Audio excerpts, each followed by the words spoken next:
Hello. Welcome to the stream. I'm Essential Asa, and today we're gonna get back into what it's like to live and die in the verse.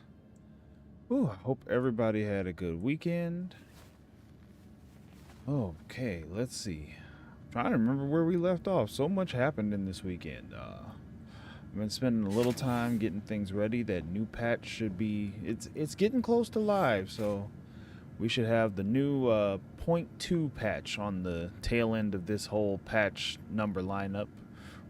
We're in the 3.24 series, and this should be at the very end of that. You have a 0.1, and now it should be getting to the point where it switches over to 0.2. So what's that mean? Let me see something too. Oh, good. Up playing with the character model and changing the look a little bit. But what that means is we should see some new features coming in. Some stuff that's kind of exciting.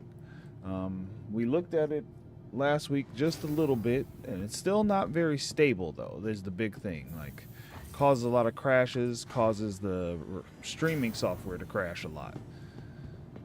But let's see. I think today we might do something a little more laid back today rather than intense. I've been reorganizing a lot of my gear off stream because like I said, when that new patch goes live, I want to be able to just jump right in and start doing things. So some of the new features we've got coming in, the big one is all the controls for your ship. So speaking of ships, let's head over into the hangar. I might still have it pulled up here. Let me see. If not, I'll have to adjust. Yeah, we'll go to the large hangar. But all the controls will be different now. I think today, though, what I'll do, so earlier, we'll jump into the Vulture. Welcome to the ASUS vehicle retrieval system. Let's see. That ship's gone. This is the one I'm looking for. Yes, the Vulture. So we'll use the Vulture. When I was trying to get into the station earlier, when I was getting things set up for the stream, there's a lot of debris out around the station. A lot of just abandoned ships and things. So this is the perfect situation for the Vulture. We can clean up the place a little bit. I can get some more RMC stockpile, because that's how you really make a lot of money in the game. 07 to you, Joe. How are you doing today? But yeah, we're gonna do some station cleanup if it's still messy out there, and if not, we'll try out my new loadout on the 600 as far as carrying all my gear. Did some experimentation with that over the weekend to see what was the best way to save myself some time when I load up. Hey Joe, I'm doing pretty good. I'm doing pretty good myself. Weekend felt really long, actually. Felt like one of those really long weekends. But in a good way, not bad. Got a lot of time with the family. How about yourself? Yeah, I was online pretty late Saturday. I was testing out the new patch a little bit. I was doing some salvage run is what I was really doing. As you can see, It was quite profitable. Yeah, I saw you at one point, and I got out. I think Blue was on his way in when I was getting out later. So, yeah, we keep crossing paths. We'll connect at some point here. Let's see now. So I'm gonna go check out salvage. So first I'm gonna gear up. Oops, didn't mean to lay down on the floor. Okay, let me open up my storage here. So I've been doing a lot of stuff in background of setting up. Well, let's see, I've been meaning to drop these off. No, they need to stay in the jacket. All right, I've been doing a lot of things to set up some stuff in background for myself. So let's see, we're gonna drop all that in here, choose to, and then we're gonna gear up to go do work. This is my new salvaging work gear. All right, we got everything there. We'll leave that there. I don't need to carry that. I will take this with me though, just in case I need it for some reason. Hopefully we won't need that at all. We're gonna keep a couple oxys on us, a couple med pins on us. All right, and there we go. Let's see. You said you kept Jim up past his bedtime last night. We were salvaging his reclaimer. Oh, nice. Outside the station. Oh, yeah, yep. Good. That's exactly what I think I'm doing today. Is I'm gonna go see if we can do some salvage outside the station today, because on the way in I saw an abandoned Constellation. I'm pretty sure I saw an abandoned Mantis.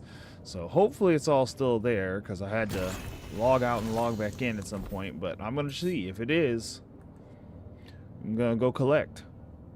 You got your C2. Congratulations. How do you like it so far?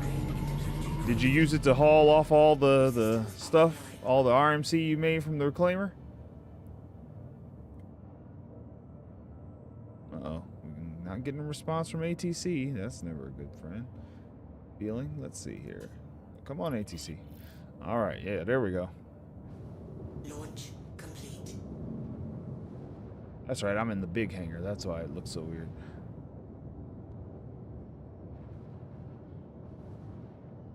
Sound is weird too. I don't even hear the door. Landing gear up. There it is. Okay. Okay, so the C2 is a mixed bag. We loaded up in something. Wait, what? Wait. There's a whole story here, Joe. You loaded up the C2 and someone ran off with your ship? We were both in Vulture, so the only thing I could do was ram him. Wow. So while you guys were sitting there trying to get everything together, someone just showed up and took all your hard work. Were you able to get it back? Man, that would tick me off too. What is going on with the ship? Okay, hit the brakes. We seem to be going all over the place. All right, let's go check out some of these ships. I thought there was an easy way to tell if they were owned or not. Is it just the name tells you if they're owned? I always forget. Let's see. He stopped about 20K out from the station, so I hit him at about 1,000 meters. Hard death, both of us. Wow. If I can't have my hard-earned loot, neither can you. You know what? That's the spirit. Because after you do all that work and someone just comes to try and take it, I don't think so. What is going on with the scanning? I hope they fix the scanning sooner than later. I haven't tested this feature out in the new one yet. I probably should. But I'm really waiting on the patch to go live. Oh, so some good news about the new patch. In the new patch, the ATLS will be available in-game. The NERSA will be available in-game. The Pulse will be available in-game. That's the for those who aren't as in-depth, that is the special cargo loading mech suit, the mobile truck healing van. Yeah, it's gonna be available in game. At least that's the reporting. I haven't seen it in the test one yet, but it should be available in game. This scan is not doing a thing. I just want to know. Okay, I want to know something about what I'm looking at here, but I'm not getting any reports. I'm assuming this is not an owned ship. What is it? Has it already been salvaged? Looks like someone took something to it already. Let's take a look here. Yep, someone's been salvaging. But they could have crunched it for everybody and got it out of here. That's the whole point. Like, when you clean up the station, this is the only time I do construction materials. I gotta find a good place to sell those. Yep. Yeah, don't feel bad about the Atlas, because it looks like it hasn't actually been released even in the test bay yet. All right, let's just go ahead and munch this one up. Let me see here. It's been a while since I've done this. Let me see if I remember all my controls. Especially for this service.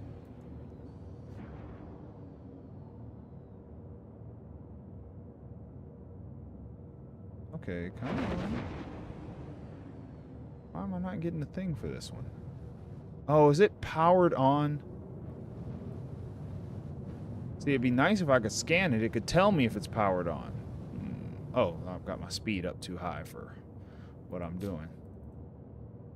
Okay, there we go. Let's get in here a little closer. Let's try scanning it one more time. All I want to know is the power on?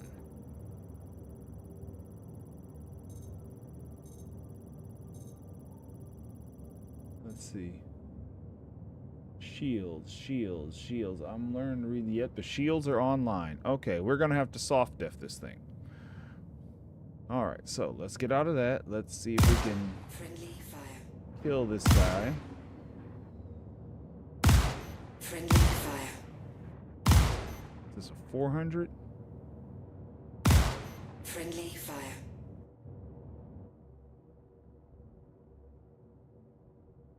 Should be able to kill this.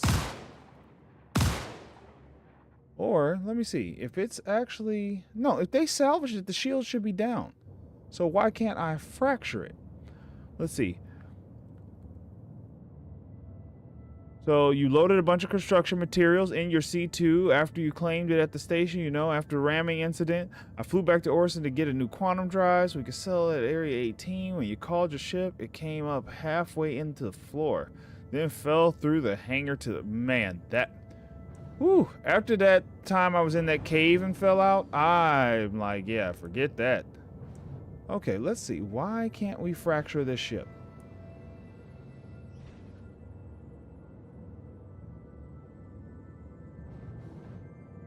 I don't even get a thing for it. Like the readout.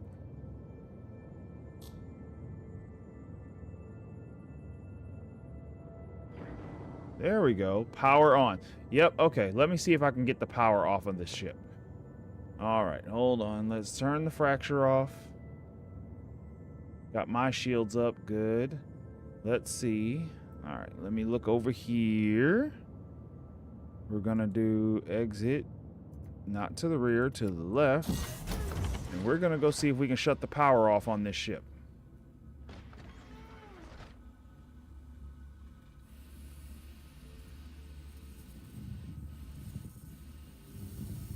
It's in pretty bad shape, but if we can shut the power off, we can go ahead and get it out of here.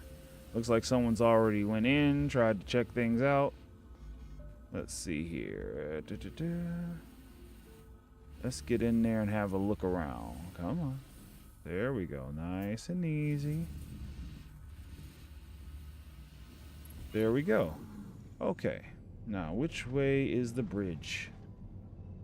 I think I have to go up an elevator. Yeah, I think need to go to the habitation deck.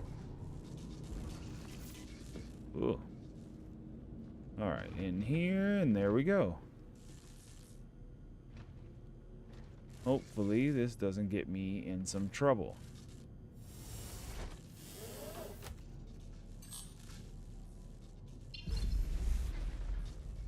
All right, now that the power's off. So last night was a total bust, but you had fun.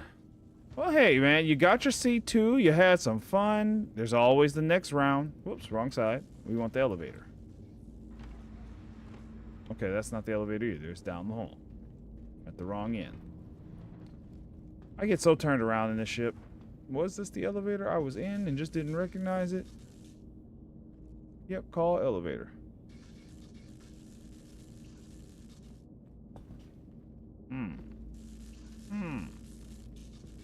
Okay, call elevator. Yeah. Should have been standing on the elevator. Why can't I go back out? Oh, because the power's off? That's so weird. Well, this is a conundrum. Elevator doesn't work if power is on. What is going on? Let me see. So the elevator won't work with the power off. Is that what I'm getting here?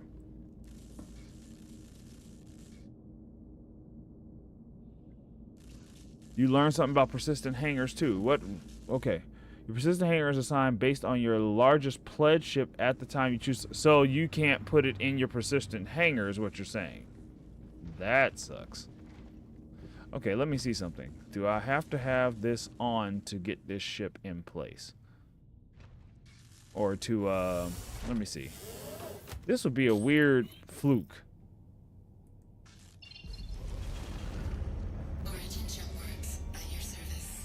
Let me see.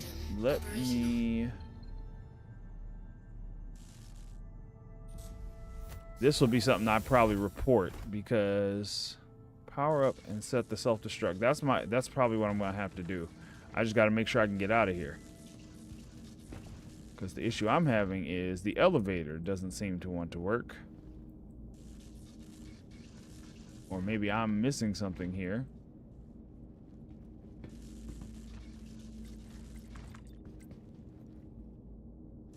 The delay has gotten better? Good. I was hoping it did. I tried to do some tweaking to fix the chat. But, yeah, the bigger issue is there's no ladders in this ship. You tell me the only way out of the 400 eyes is elevator, and for some reason the elevator is not working. Either that or I'm just missing how to make it work. Like there's a button I'm missing somewhere. There it is. Okay. Okay, you basically have to trick this thing into working. Got it. Okay, now that we know that, we can get out of here. We can shut the ship off. And then we can do our station cleanup like the plan was. Okay, we'll see how it goes through the rest of the stream. Because it may get better, it may get worse, we'll see. Okay, I don't think I'll need to set the self-destruct now that I know what the deal is on the elevator. I hear this ship got it real bad. And I'm starting to agree. Yeah, invisible buttons. Things just not working the way they're supposed to. Let me see. I think it was this way. I'd be frustrated too if I owned this ship. Like, probably used to work great.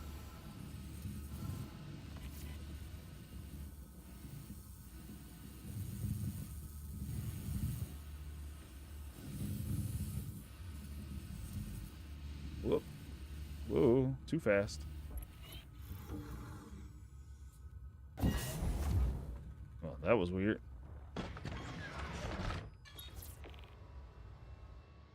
Does the door shut? Did it shut? Oh, okay, yeah, it did shut. That was weird. All right, now let's see if we can fracture this. Yes, we can. All right, let's go. See, it just took a minute. We figured it out. All right. I'm gonna go ahead and fracture this, and then we can clean this up. I'm gonna get better at figuring out all these little ship quirks before this next patch. I'm trying to get used to dealing with the components and repair, but this one, a lot of the Origin ships are due for a components pass. I know this and my 600 both kind of got it bad. Now, I want to also see, too, if once this fractures, can we do the double dip of re-scraping the fractured pieces? Because if so, I'm going to pick up that RMC. And I store everything here at Seraphim. And eventually I'll haul it all out, but now let's see if we, let me get my buttons together here. That, come over here.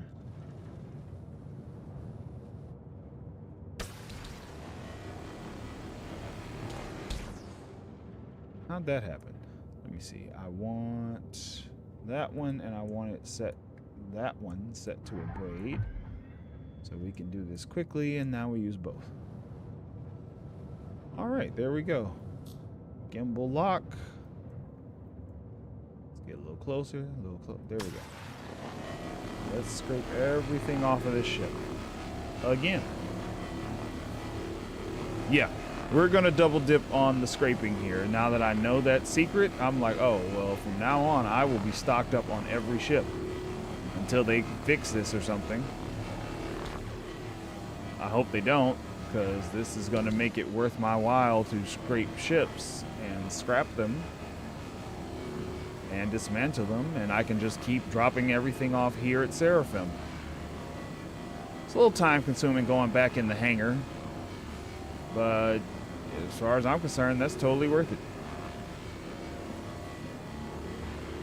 And I like using the double abrades. They scrape pretty fast. So, like I said, it's a chill one today. Not too crazy. I'll probably get back to the mercenary work shortly. Probably tomorrow. I've just been getting all my stuff reset after I had to claim my 600.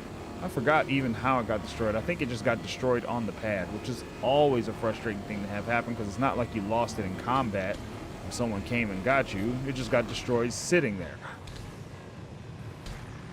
Whoa, whoa, whoa. Take it easy. There we go.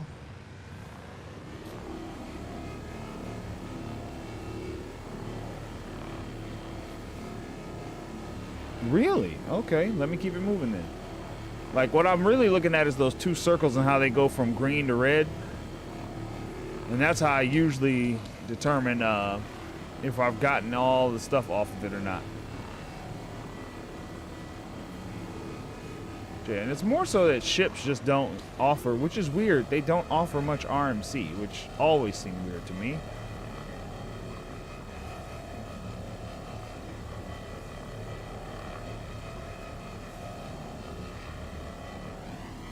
The ESUs? Yeah, I look at that part too.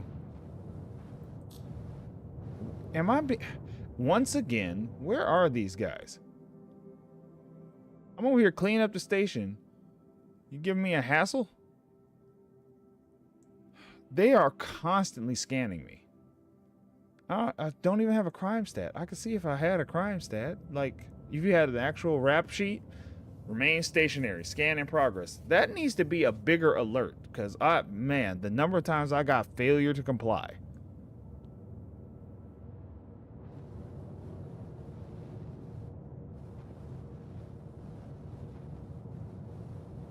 Man, I clean up on yellow. I clean up on yellow panels. I haven't really scraped the Crew one. I've never, like, I can scrape on yellow all day, barely see anybody. But when I'm around these stations... So yeah, you're saying station cleanup by Crew L1 is the thing, huh?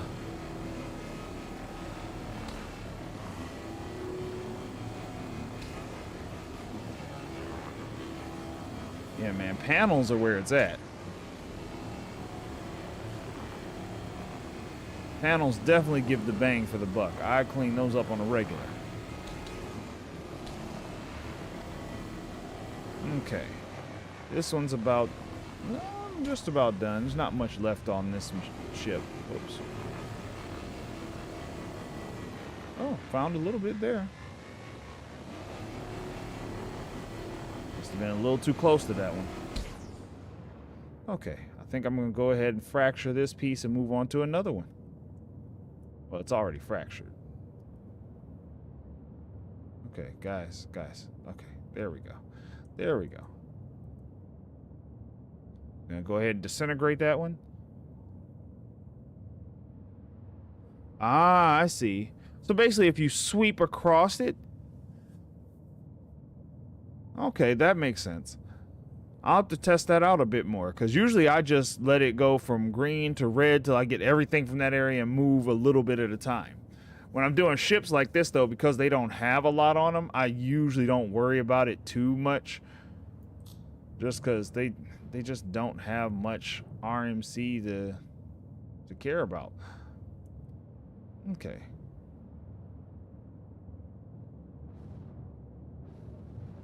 See, make sure I don't run into something here.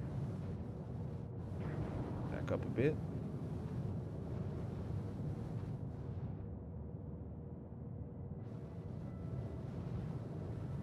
Get as much of this as I can. Okay, there we go. We aren't using both of them. Why does that keep doing that? Okay, there we go.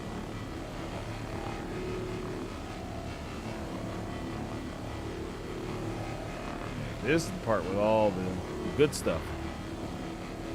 When I do a panel, I just brush over the whole thing really fast, keeping as much orange as I can until it just starts patching up.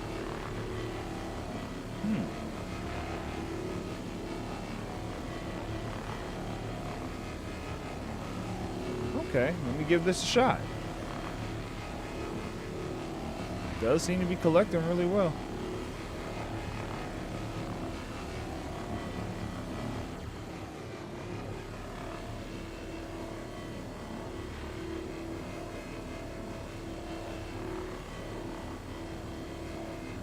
Yeah, see, I usually just look at that circle. If it goes green to red, I'm like, that area is clear. There's nothing else I can pull from it.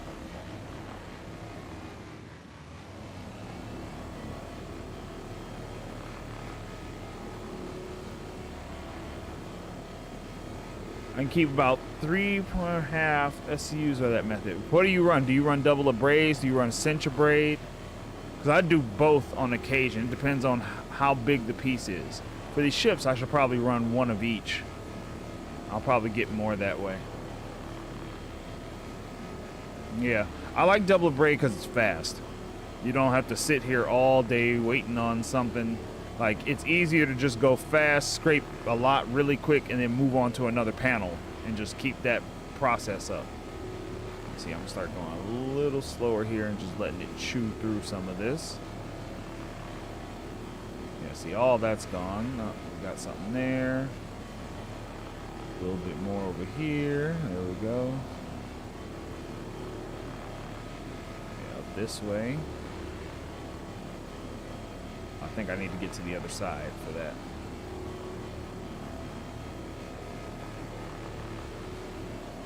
Man, these 400s have some good good turnover on this RMC though. Maybe I've just been doing too many small fighters. There's nothing on those. Yeah, that's tapped. Get this bit in here, nothing that way. A bit more over here. All right, it's going pretty smooth. And see, what I like to do, so when I do like a late night salvage run, I'll probably start just posting them as videos for anybody who just wants like some good background, you know, almost, because it almost becomes meditative at a point. You're just listening to the hum, but like you put on some good music or a podcast, and that's all you need. Let's see, we still got some. Let me get these pieces to the side out of my way.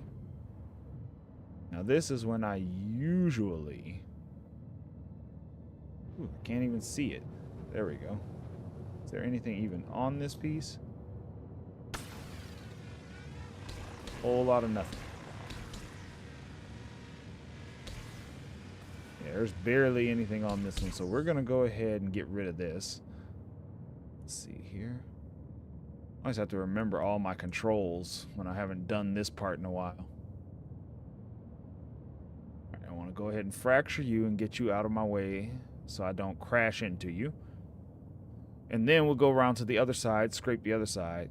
But yeah, I came into this station earlier and I was like, why are there so many ships all over the place? And I was like, I could just take some time and collect all this. Whoops, I should probably turn the disintegration field off.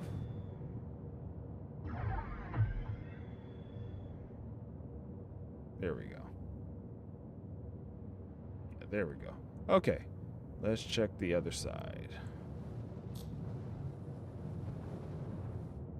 this piece.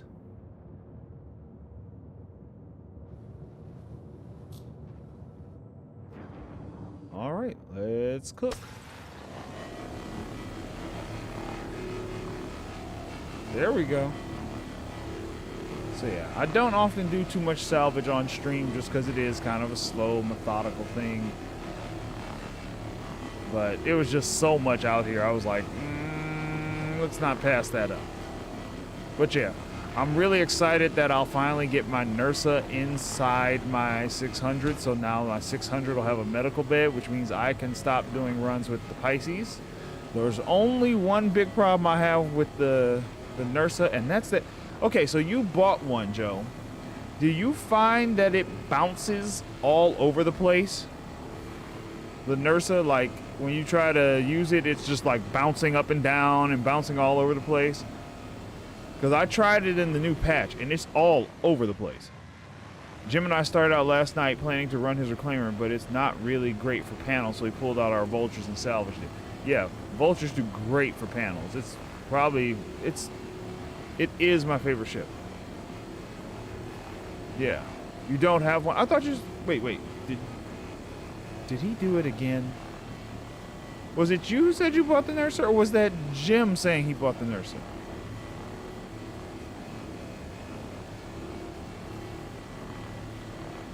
Did he do it to me again? Jim has a habit of ninjaing his way into chat, and I didn't even catch it. Because he'll drop like a one line and then not say anything for a minute, and I'll be like, wait, who, what? And I'll have to look back and check. Ah, that might have been Jim who said he had the NERSA.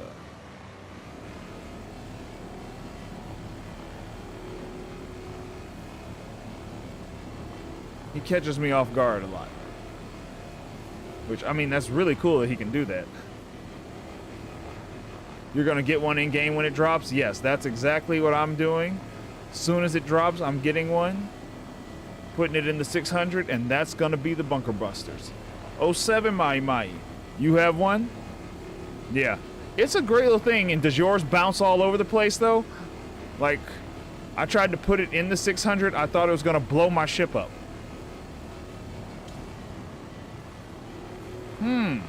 Okay, so maybe it's just my ship then.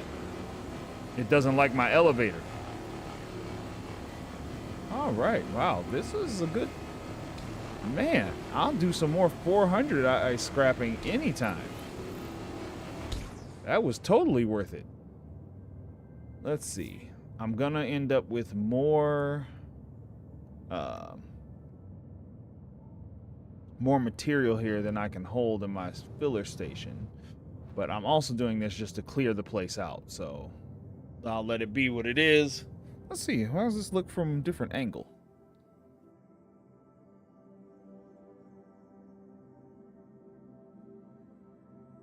Uh-oh. Oh, it's not working. There we go. I've been playing with the camera trying to get some better angles on things. I think it's great that I can still, like, completely tear this apart even though it's bigger than my entire fill station. But this is why I really want a medium ship. Yeah, you never had an issue with yours bouncing. Mine goes all over the place and it drives me nuts. Like I said, I would show it, but also one of the issues with the PTU is it crashes my stream right now. And I hope that gets fixed before live for real, because that's a whole nother kind of issue. All right, filler station's full. Let's kill the power for a minute. And let's go deal with that. Still in the armistice zone for now. Nobody's cut down the comm array or anything weird. Which, I don't know. I've had a few ships I've tested, and they shoot in armistice zone with no problem. So, I don't know if they're tweaking the armistice zone. Let's see here. We'll use you. Yeah, didn't mix it up. That is the right one. And let's go down here and get to work. Now let's see. We'll get rid of everything all at once. We're on auto. Yep, so let's start with the construction materials. Okay, here we go. Let me see. What's going on with this stream? Something just went a little weird. What is going on? Okay, maybe fine. I'll just keep going. We'll see if it clears itself up. Let me know in chat if the stream is getting real weird or anything. I'll see if I can play with it. Got a small alert on my end, and I'm trying to make sure it's not a problem.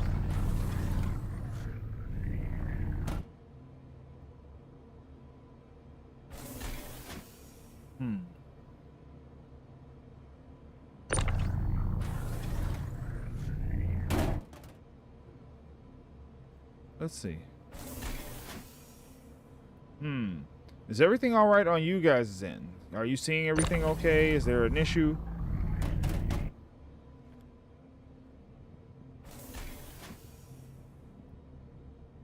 Okay, thank you. Just making sure. I see a little alert on my end, and I wanted to make sure it wasn't anything going on that was interrupting for everyone. Ooh. Oh, I shouldn't. Well, no, there'll still be some leftover material. I've been meaning to make myself some repair canisters and stock up on those, because again, the end mission is... Let me set that one over there and get this one out of the way. The end mission for me, whoops, I'm just slamming boxes all around my thing, is for me to be able to do a lot of repairs, especially once Pyro comes online. I'm going to test out being a mechanic over in Pyro for a bit. Definitely will get shot up a lot because it's Pyro, and that's where I'm pretty sure the murder hobos will start hanging out. But should be fun. Little lag, but nothing earth-shattering. All right. Because, yeah, on my end it says we're all good, and I'm like, okay, well then I'll trust that we're all good. And try not to worry about it too much. For now. What I would really like in a medium salvage ship is for it to have two hoppers, one that separates construction material from, like, one that only does construction material and one that only does RMC. And then just almost like the Reclaimer, because you have the two, you could do one of each out of each of them. But I would like, and I'd also like the boxes to be different. Like, RMC should be one color and construction material should be a different color. Or have a different design to its box. Come on back a little bit. There you go. Alright, that's all good. How much is left in there? 0.88 construction material. A little bit of RMC. I'll clear that out later. And like, just easier ways to get that last little bit out. Alright, back to what we were doing up here. Excuse me. Ooh. Like I said, those yawns always catch off guard. Alright. I need just getting a little... There we go. Alright. Let's go back at it. Let's see here. Turn. We're going to see... Before we do that, let me see if there's anything I can salvage from this.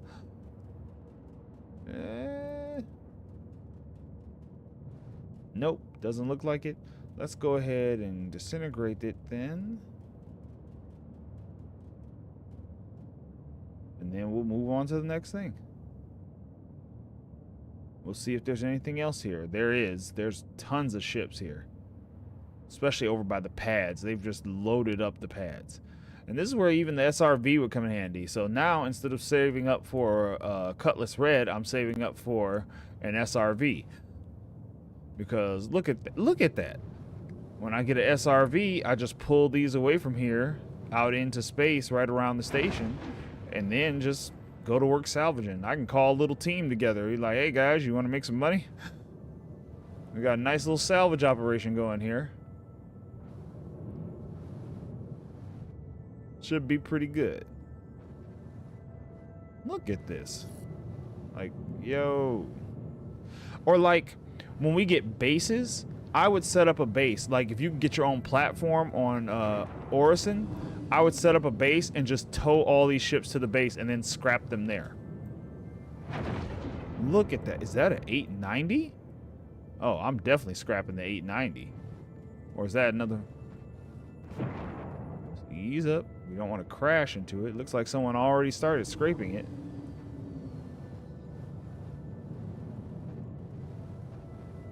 I see a vulture down there.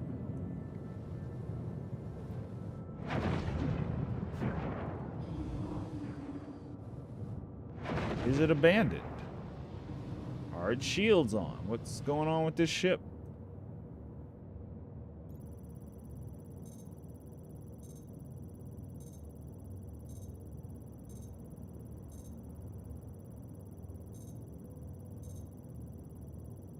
Let's see. If they want to make ship salvaging great again, they're going to have to nerf panels. You know, I say instead of nerfing panels, they should just make the construction material worth more. Great caterpillar to self-destruct. Where's the caterpillar?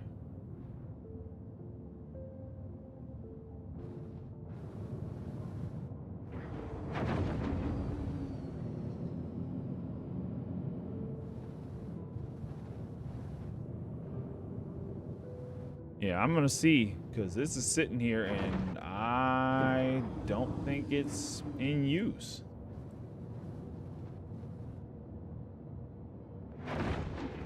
Yeah, it's completely off. And there doesn't, like, I think the only way you can really tell is the tag, right? The tag is the giveaway, isn't it? The tag doesn't have a name. It's free for anyone to take out. Let's see. I'm still far away. Man, this thing is huge. I keep thinking I'm close. I'm a long way off.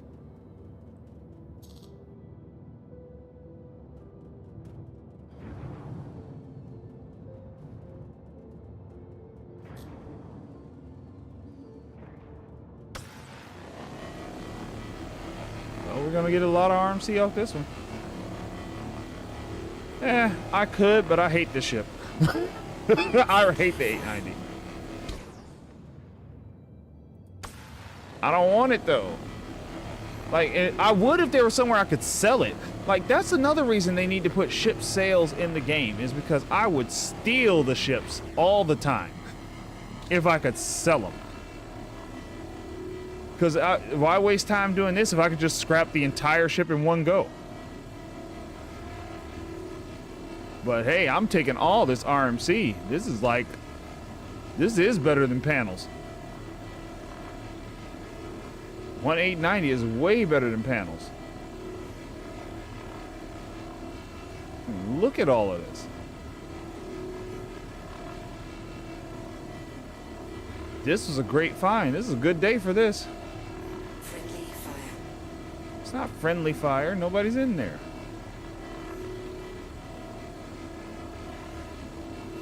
I don't see any red on my radar.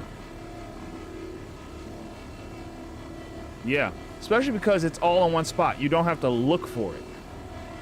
Like, that's the only downside with panels, is you have to go hunting around for the panels. But with this, no hunting required. I can sit here, unload. If it's here when I come back, I can do some more. Only problem would be now if somebody comes out, hey, I just stole that ship. Oh, my bad. Shouldn't have left it out here next to the pad.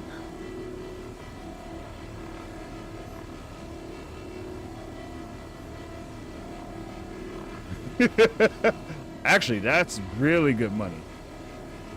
Man, and then there was that time when you could do it in your hangar. The only way I see this going wrong is if someone comes out, they just stole the ship and now I'm out here scrapping it. I could see them being ticked. But oh well. They'll probably just shoot open the back door and shoot me without me knowing anything happened. Because my ship won't tell me someone's breaching the hull.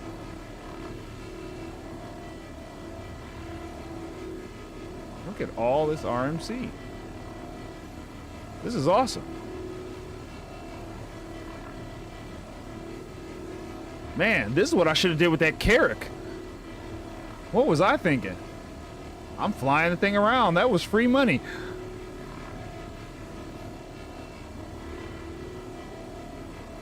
gotta start being a little smarter about these big ships. If I find one I can steal sitting somewhere, yep, fly it back to Seraphim, scrap it. That's a good hustle. Man, you know what? I might actually do that. Get in the Rambler and just fly around looking for ships that I can scrap. Because it's got the fuel tank to make the trip. Speaking of fuel tanks, whew. The great thing about panels is they are flat and consistent, easy to salvage efficiently. Absolutely, that is true. Like, you know what you're dealing with. There's only three types of panels. So very easy to deal with, not a lot of weird angles or shapes.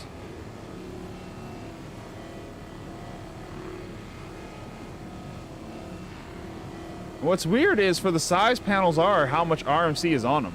I'll be honest, and it used to be even better. Those big ones used to be 10 or so RMC. Man, those were the days.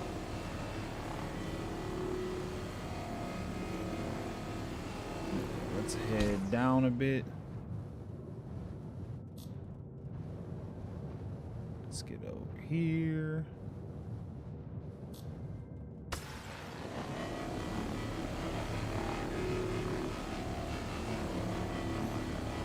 Man, this is some good salvage. Wow.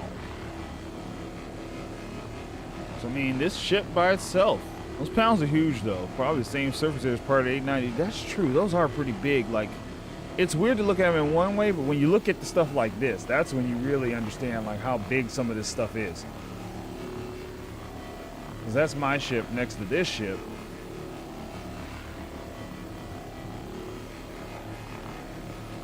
This is an interesting angle to salvage from. Just watching the beam of light do its job.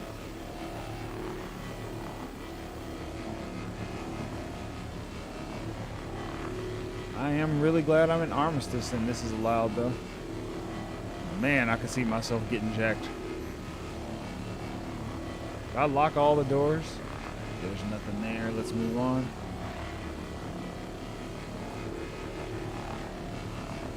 I think it works really well. Like, I'm getting a lot all at once. And like you said, if I keep an eye on that ESCUs, that helps a lot. Because I hadn't been watching that as close. And I can see, like, when it's like, yeah, you're not really picking up much. You're fighting for, like, pennies on the dollar almost. So, yeah, it works really well. Yeah, you said you don't even go for the small panels. Me either. I don't go for small panels unless I just need like a last little bit to fill up and top off. That's it. Otherwise, I ignore those things every time. I almost wish they wouldn't even spawn them in. Just give us medium and large. That's all we need. The small ones are a waste of time.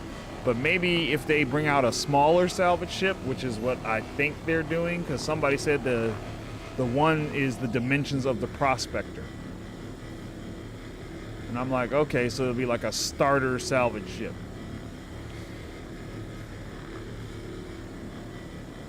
But yeah, man, there is so much RMC on this ship.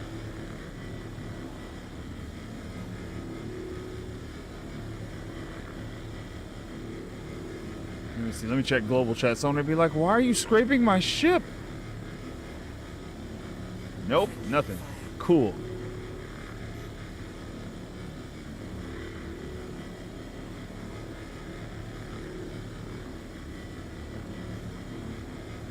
Because, man, this thing is cleaning up.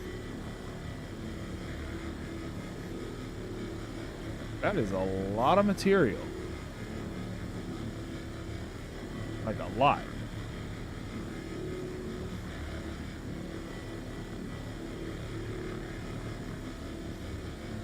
Oh, a multi-tool and a canister? Ooh, that sounds like a long job.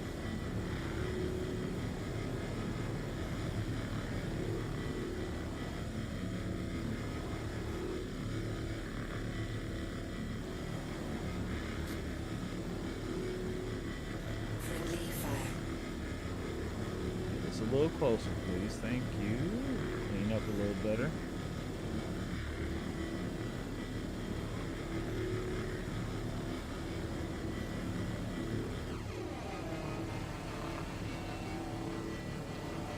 This is a lot of RMC. one ship. I haven't even got to the other part of the ship yet. We're still on the back. And only on, like, 2 sides of it. Good grief. So, yeah, I recommend for everybody who's new, like, how do I make money to buy more ships? Do this. If you can find an 890 jump, an old abandoned reclaimer. If I find an abandoned reclaimer. But, like, yeah, this is, man, if I was an org, I would literally set up, okay, guys, look, this is our area. We're all going to hang out here and scrap. We're going to send out a couple of SRVs to just tow stuff back to this location. Scrap all day.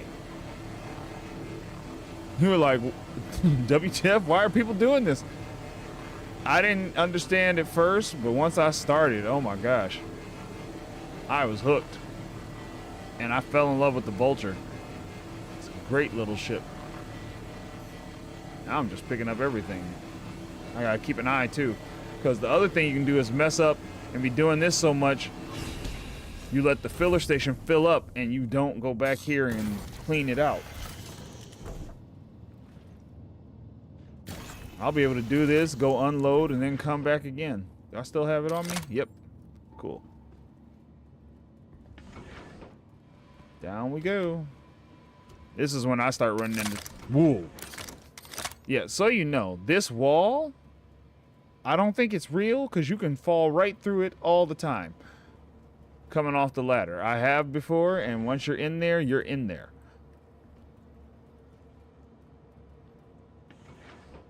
Alright, we're going to run out of room here soon, and this is where I start having problems. This is where I've been stopping at 38 boxes. Instead of going up to 39, trying to squeeze out that last box is usually more trouble than it's worth. But hey, I didn't have to go find panels. This time, the panels just came to me. I just saw a bunch of ships outside and was like, I wonder if there's some money out there.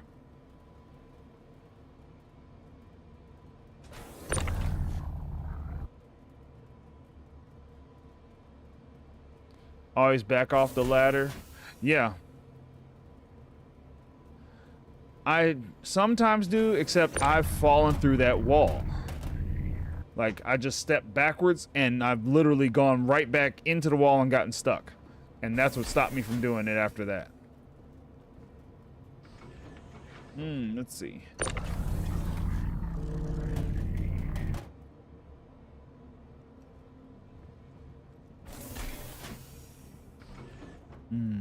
Yeah, I want one that prints out 2. Oh,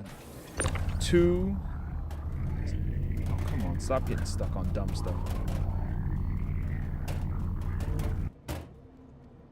Yep, and that's what I was afraid of. I hate when it does that. Especially as the button gets harder to hit.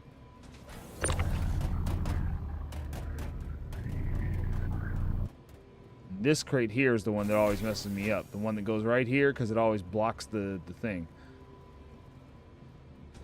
But alright, let's see. Come on. You know, a lot of people are like, he's not shooting anything today. Don't worry, we'll get back to that soon. But we're just getting prepped because when that new patch comes, it's going to be lots of things to shoot. People have been saying the AI even got better.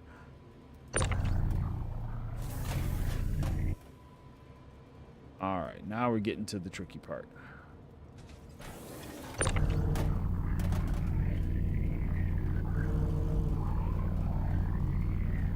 See, and now it's saying it can't move anything. There you go. You ever die in your Vulture because you got buried under a stack of boxes?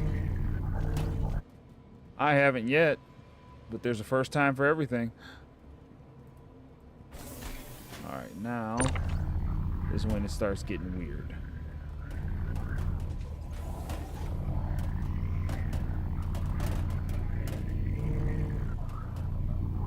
This box causes me problems. This box causes me problems. Alright, let's see here. And I just need to move that box right there and then do the magic button press. Come on. Let me see.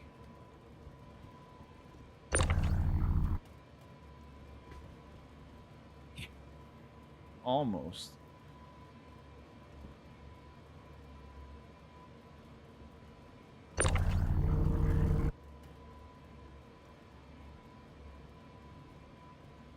got this to work the other day. Now I can't get it to work.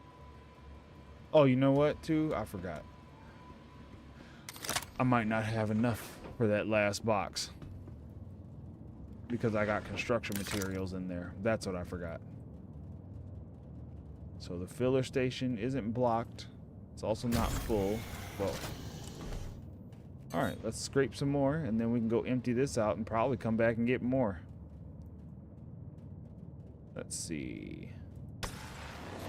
Friendly fire. Yep, there's still so much RMC on this thing. Alright. You almost got stuck in a carrot trying to free everything from the cargo grid. Like you're talking about down in the pods?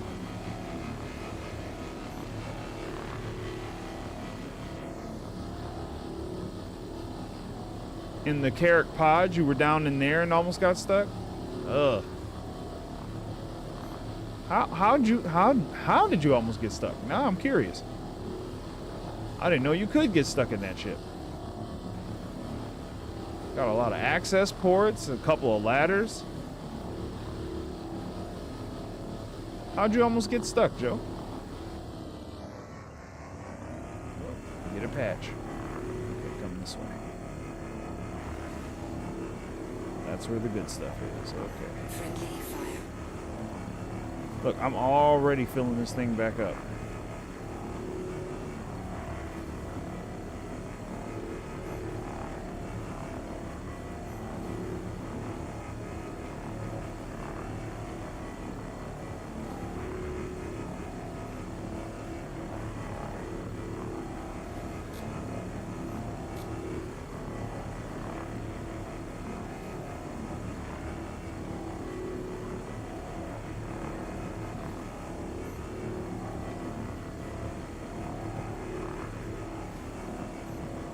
Let's see, yeah, it's a ludicaric. You have to go down to the pods and carefully tractor things off the grid. But you have to get in some precarious places to ungrid everything. My said, I fell through a wall on that ship, ended up in the in-between. You ended up in the back rooms, man. Friendly fire. When you full death the ship, cargo that's not stuck to the grid survives, and it mostly gets ejected from the wreckage. Okay. Oh yeah, I hate having the backspace out. I get stuck in the elevator, the cargo elevator on my 600 all the time. Because I get pushed in between the parts of the ship. Same thing happened to me the first time I got in a Corsair. So yeah, spend a lot of time like very wary of elevators. Matter of fact, on the patch, I got jettisoned out into the back rooms of Everest Harbor a couple of times just because the elevator decided to not be there.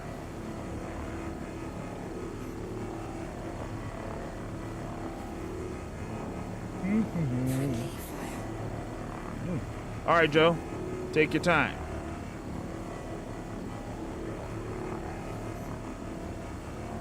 So much RMC on this ship.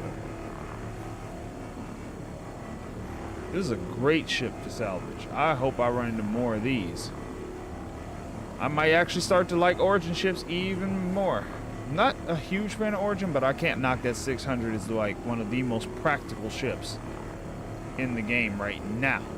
That may change, but for now, it's a super practical ship, unless what you want to do is haul cargo, in which case then not practical for anything. Excuse me.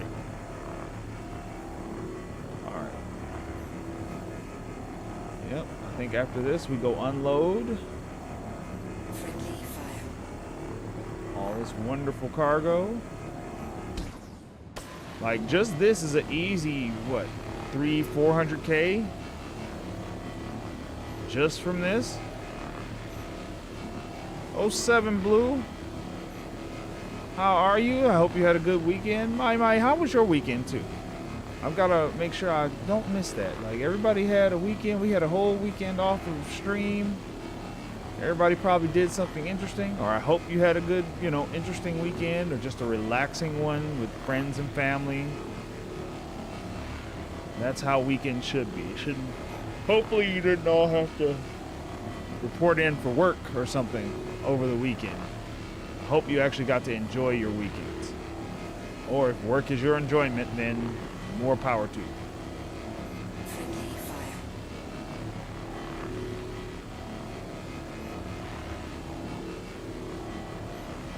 fire. Oh no, not the bathroom flooding. Those are the worst. And then you gotta clean everything afterwards. Never fun. You're not down in like the hurricane area, are you? So please stay safe. I heard that was really bad. If you were like in the path of it specifically. I haven't been following it too close. I kind of took a news break not too long ago because it was getting to be a bit much.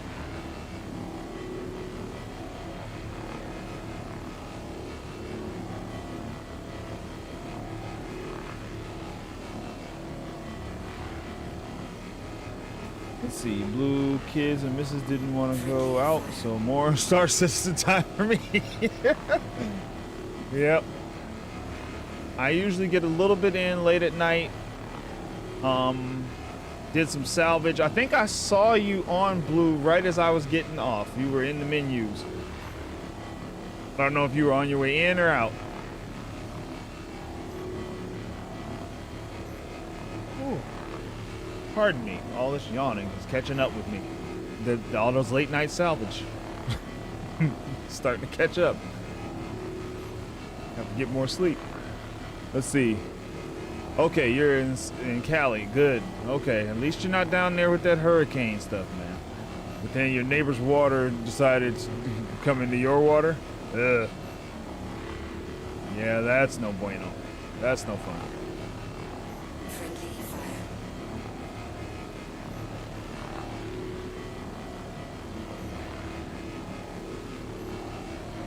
Man, you could turn this into a whole thing by itself.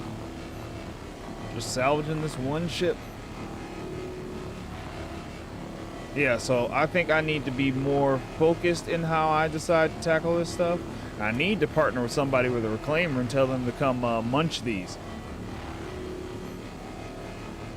And they need to actually pay more for construction materials so people will actually crunch the ships, because I think the plan backfired. I think they were worried people weren't doing the scraping, were just crunching all the ships.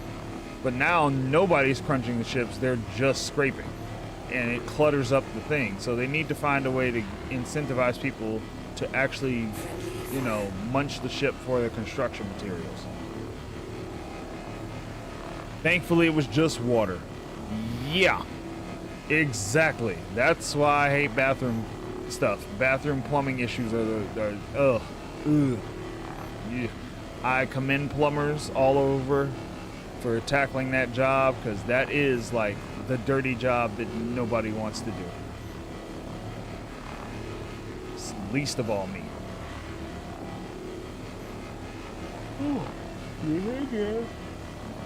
Sorry, I don't know what's up with that. I don't usually get that. Well, I'm sitting here and I've got my tea nearby, but I haven't started sipping on it yet, and I probably should, because that'll probably clear that right up. That little bit of caffeine boost usually does the trick. Friendly fire.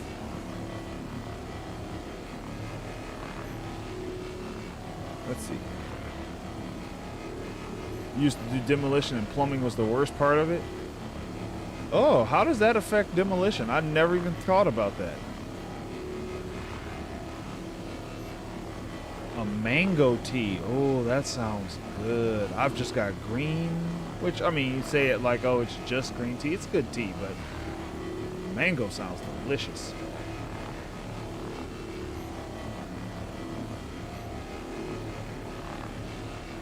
I'll be honest, I just, like, since I started streaming and talking to you guys, I've just started getting into the mercenary stuff, and I'm liking that a lot. Because I tried it at the beginning, but the NPCs were so dull, I was like, oh, there's nothing here, and I just moved on. But I hear a lot of good things about the distribution centers, so I'm trying to work my way up to those. I do like the bounty hunting. I'm starting to like that more, and I plan to get deeper into that, especially once V2 comes out. But the main thing I do is all the industry stuff. I do a lot of salvage, I do a lot of hauling, And I do a lot of inventory reorganization. That's a whole mini game to me in this game.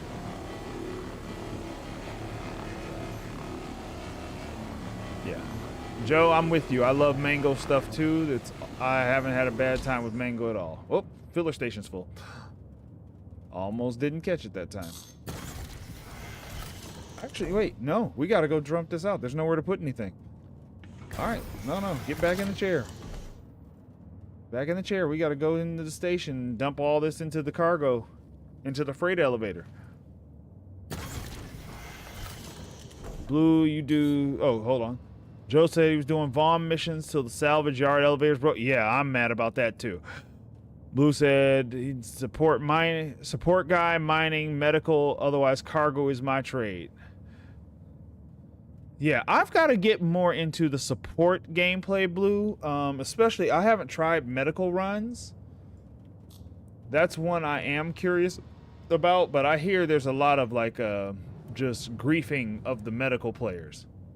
So I have been avoiding that for now because I just wasn't really set up for it.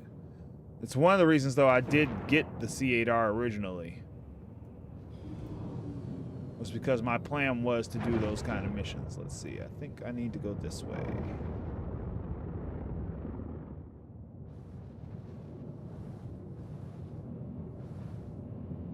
Look at all these ships that are just abandoned out here. I don't know what's going on, but that's a lot of ships. So yeah, I'm saving up for that SRV, and at this rate, I could do this today and tomorrow, and I probably have enough money to buy an SRV, a Prospector. Again. Seriously. This is getting out of hand. These guys are scanning me like I'm stealing a lot of money.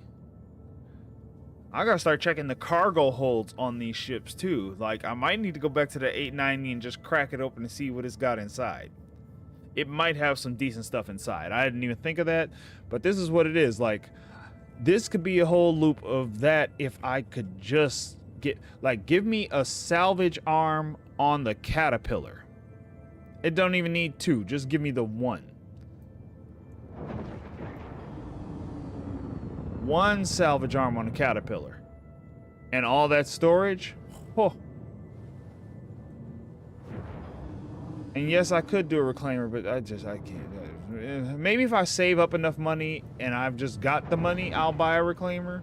But for now, I don't see myself owning a reclaimer because I hate all the seat switching. And that ship, in a way, like, depresses me. Because it really does feel like Aliens, and I'm like, man, something's gonna go wrong in this ship. They're gonna put the aliens in here eventually. And that's how it all goes wrong.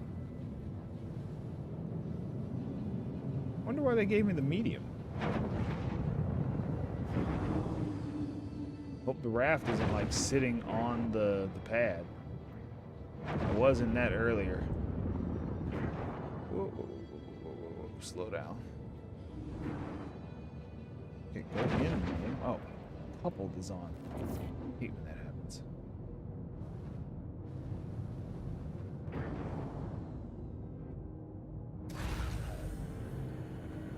Let's see, where is it? It's over here. Landing gear down.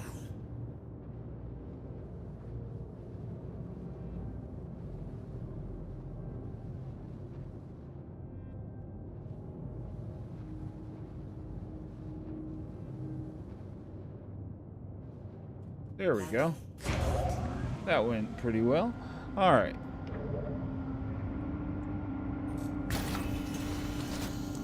Forgot to turn the engines off. Ship will float away. Let's see. So yeah, you use salvaging to get to where you are and the Merc missions. Yeah, they're going to have to change something to make the reclaimer worth it. It just, like, I can see it's worth it when you have that big crew, but to me, like, since I play solo this way and I usually do my salvage solo, it's not worth it. And there's a lot of stuff in that ship that still isn't working, and that's frustrating. Like, I did some org salvage, and a huge thing was we had the guns ready, but you could barely use them because half the guns didn't work. Half the turrets didn't even do anything, and it was hard to get them to work. So hopefully they get that together. Let's see. Saturday was fun. Someone in chat want to help breaking a rock. Got there. They needed ROC. You bought the ROC and they used it and flew in my ship to look for more. Cool. Mining's a loop you haven't tried yet. I want to get more into mining.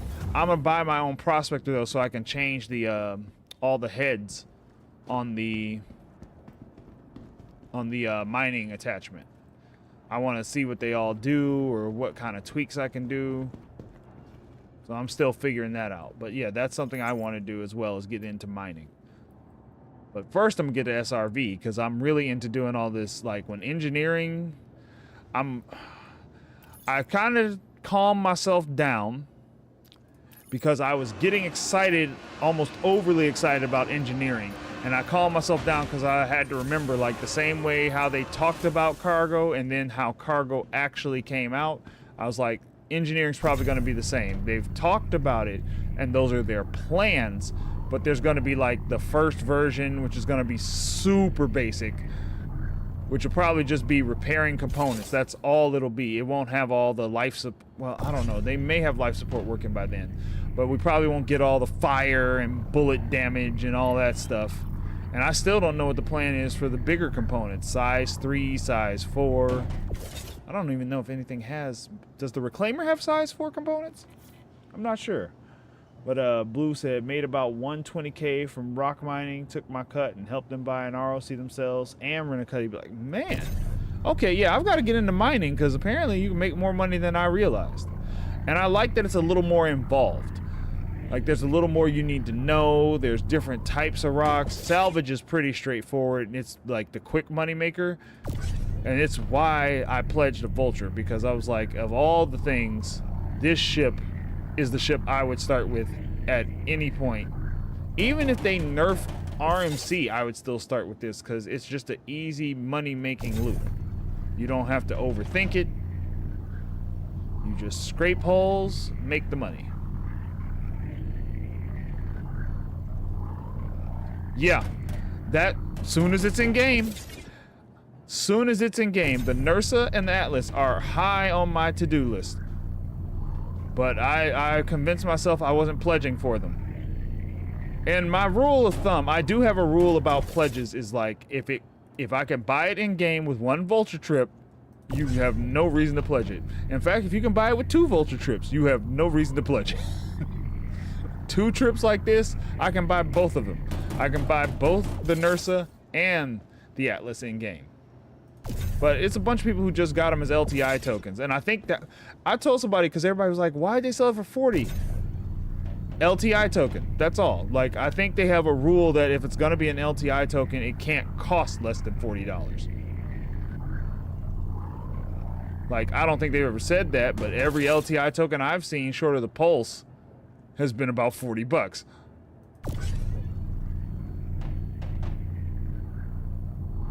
I don't see it being more than 100 in game, more than 100K. I think it's going to be even less than that, because if you look at a lot of the bikes aren't even over 100K. So I think it might be a little more, but it won't be more than the Ursa. It won't be more than medical NERSA, and the NERSA is a 135. I checked because I bought one in the testing version, and that was only 135 for the NERSA. So I'm pretty sure it's gonna be just under 100 or just over. So I'd say between 90 and 120. I'd say between 90 and 120. And when that happens, I'm buying a bunch of them, and I'm putting one in every station I frequent. They're just gonna be in my hangar. Or in my, you know, actually, I wonder what the claim time is on it. Because if the claim time is low, I won't even need to do that. I'll just need to find a way to claim it everywhere I go. Like, park on the pad, claim it, and then go get my ship. Because the problem is, for a couple of my ships, you can't put one in the ship. I think as opposed to that, they should just stick them in the game. Like every hangar has one in there, just in the corner.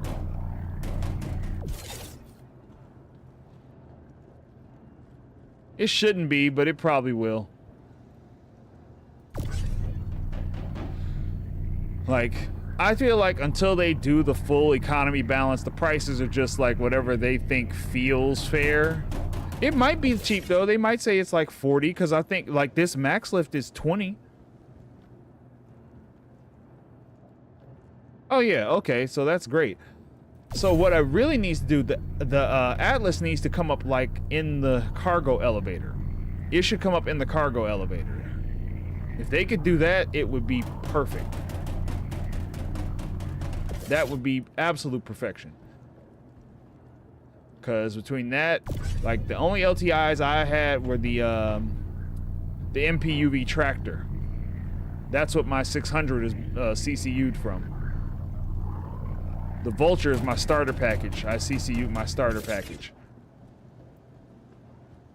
For those who don't know, CCU is how you upgrade the stuff you actually paid money for. You can upgrade small dollar amounts until you get to something big.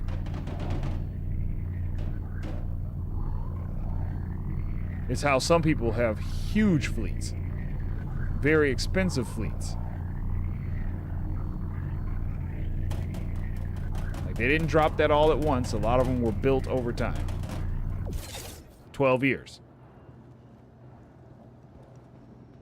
Blue said all but your starter ships have LTI. Okay. So yeah, like that. Yeah. All the ships except for my Vulture. Like, so really, I just have the Vulture and the 600, and the 600 has LTI, the Vulture does not. The Vulture has 2 year, which is fine because it makes enough money where I'm like, the Vulture could probably pay for its own insurance easily in one trip.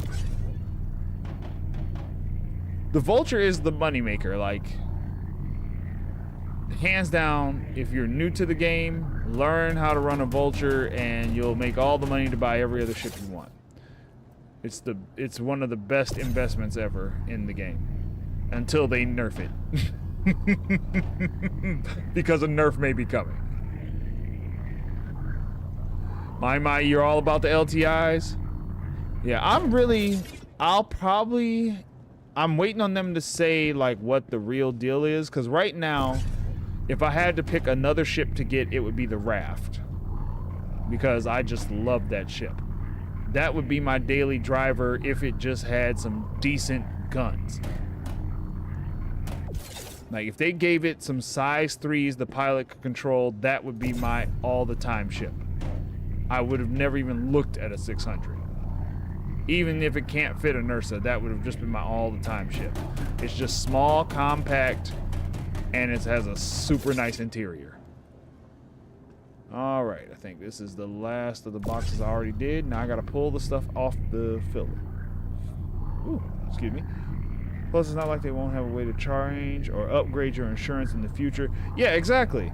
Because, so yeah, the one upgrade I'm really want, like I know a lot of people want cargo insurance. I'm not sure if they'll do that one because I think they'll keep that as something you risk, is losing your cargo in a claim. Otherwise, like, everybody would have cargo insurance and nobody would care.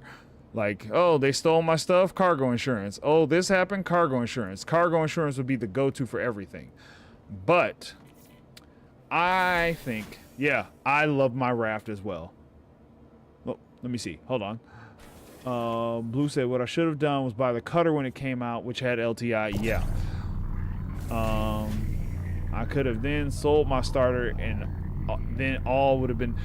Yeah, I hear you. There's supposed to be a Crusader starter. I'm planning to get that and then melt this and then convert it over on that one, because I think that may end up being one of the last LTI starter ships. The last chance for an LTI starter ship. And that's really... If I can get that, I'll melt this one. I'll lose my starting AUEC, which I don't care about. I'll have a Vulture. And I'll lose one of the flight suits. I have, but I don't care about the flight suit because I've never worn that thing. It's that Xanthul one. I don't like that flight suit. I don't like the design of it. So I'm not worried about that either. So my thing is, I just want the LTI on my starter package, on my game package, and I'll go from there. But yeah, I love my RAF. But what I was saying is, what I really want is insurance on my suits in the suit lockers and guns in the gun rack. If I can get that insurance, I'm absolutely happy. I don't need anything more from the insurance than that. Because that's the real reason I hate losing my ship, is all the guns I just collected and put in gun racks and all the suits that might be in the suit locker. Because my dream is to have a Pembroke, the Novikov suit, maybe even a Zeus, but like have all my exploration suits right there, and I can put them on and go out on the surface of any planet and go see what's what. And that's especially important for when I get to Pyro. And then if someone blows me up, I can at least get that stuff back. What's that? Joe says you haven't seen anything with LTI. The Atlas has LTI. If you buy it now, if you buy it, it has LTI.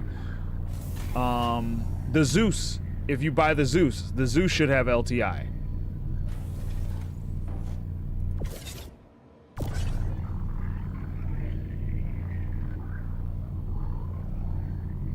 Yeah, I heard about that bug, and then of course they fixed that bug, I'm pretty sure. They're not gonna let that bug hang out for a while. That's a good bug. We need more of those.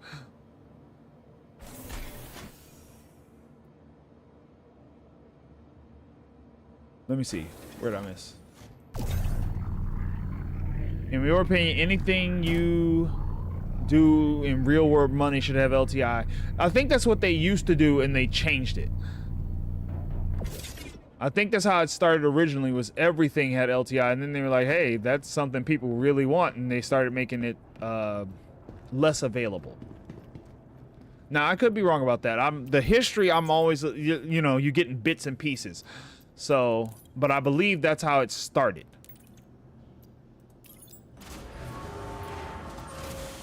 Yeah, like I said, whenever they do a brand new ship that hasn't been... Yep. Yeah, whenever they do a brand new ship, they usually come with LTI in that first sale. And after that, it's gone. After that, you got to start over.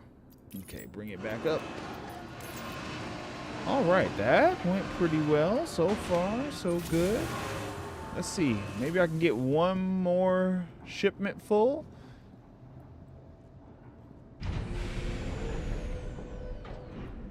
Now, I don't know if I'll turn it all in today. Loading up the ship with all that takes a while, which is why I would love a ship that does bigger boxes. Because I do this in all my ships. I stock up all of this stuff, and I love having it like this. So I really, really would like it if it would stop going away when something goes wrong.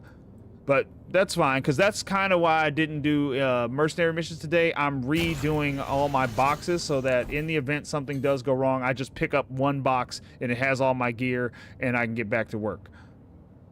Let me see. How am I doing on fuel? Not bad. These costs are going up. Repair costs are going up. So they're giving us reasons to spend the money. So I'm stocking up on cash now, because once I can get my SRV, I can do my own repairs. That's why I have two multi-tools. Is one of them is the repair module. Let's see. Transfer LTI. If you CCU, it automatically, like, the LTI stays with the CCU. So you keep whatever, like, if you CCU to something else and it comes with something, you keep everything on that chain. Everything that's earned. So you'll see two insurances on there. You'll see, like, it has 6 months and LTI. It only counts the LTI, though, because that's the highest one. So you get the highest one. But yeah, whatever a ship that you CCU comes with, you get that. Because I CCU'd a couple things from the MPUV, and I got everything they came with. Whatever you CCU to, yep. Wait, they changed it? Since when?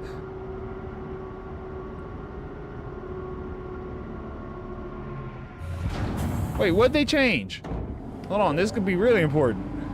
Because I have an LTI I'm trying to hold on to for now. I have one left just in case I want to pick up one more ship, namely the Raft.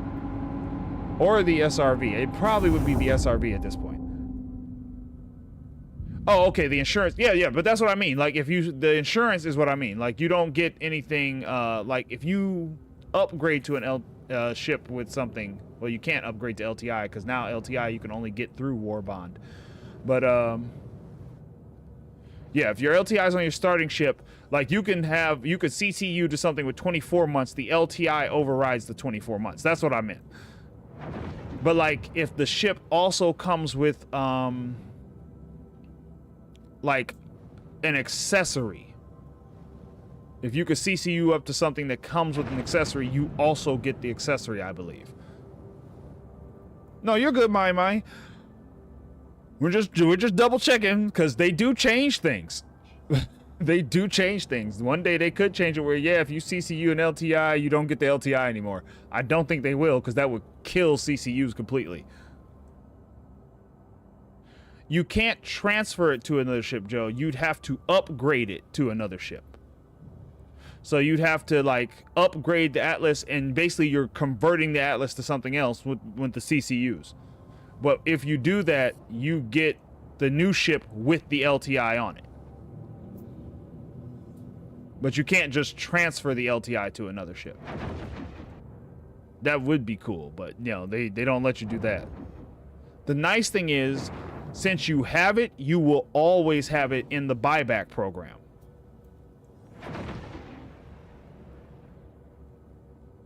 Yeah, that's nice. See, that's how I have the LTI on the 600, because I didn't just buy the 600, I CCU'd my way up, and every ship on the way got the LTI as I went. So when I had my Taurus, it got the LTI, just right on up that chain. And that's why people CCU so much, because they're trying to get like some really, really nice stuff as cheaply as possible. And they're working deals like, oh, well, I can CCU this, and right now it's $5 off this jump, and then $10 off this other one, and $15 off this other one. It's very clever, and like the guys who do it have got it down pat. Yes, exactly. Exactly. You could buy one in-game and just upgrade that one, which is exactly what I'm doing. I had two MPUVs because that was when I first started and I was just learning about the LTI, and I was like, oh, I better get these while I can. Not knowing that every time they did a new ship sale, you can do that. They will have something that's LTI. Every time. So when the new ships come out, like when the Polaris, when it goes on sale, it's going to be all LTI. For at least that first sale, then they're going to take it away. Yeah. You'll be able to buy the Atlas in-game when 3.24.2 comes out. They're releasing it in-game already. They made a big announcement about it. It's the fastest I've ever seen anything go from its initial to an in-game purchasable item, because usually, like, you think how long people have been waiting on the Nursa to be available in-game.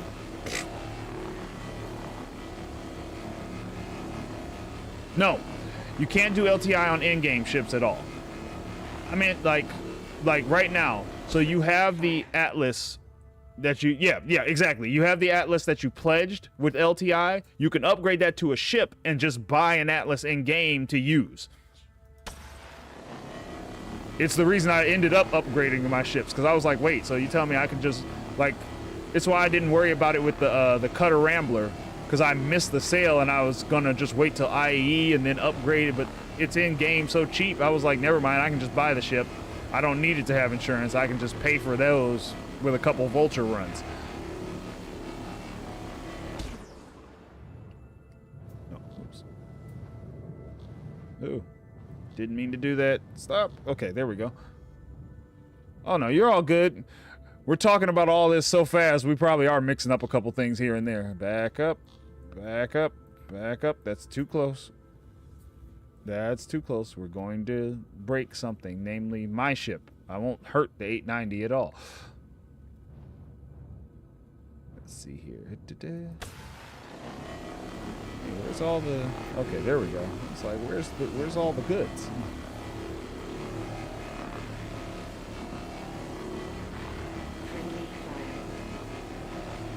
But yeah. What's up?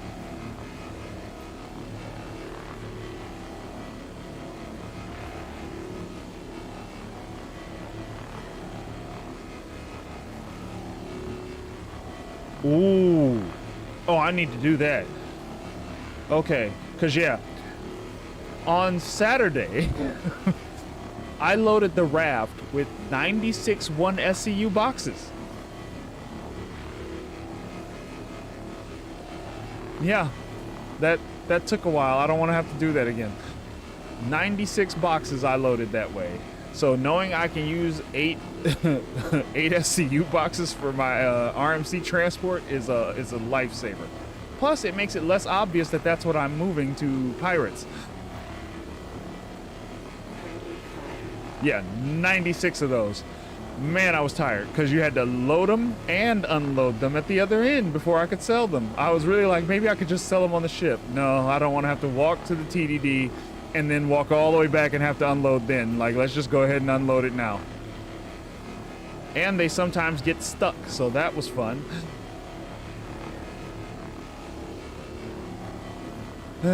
Yeah, that was...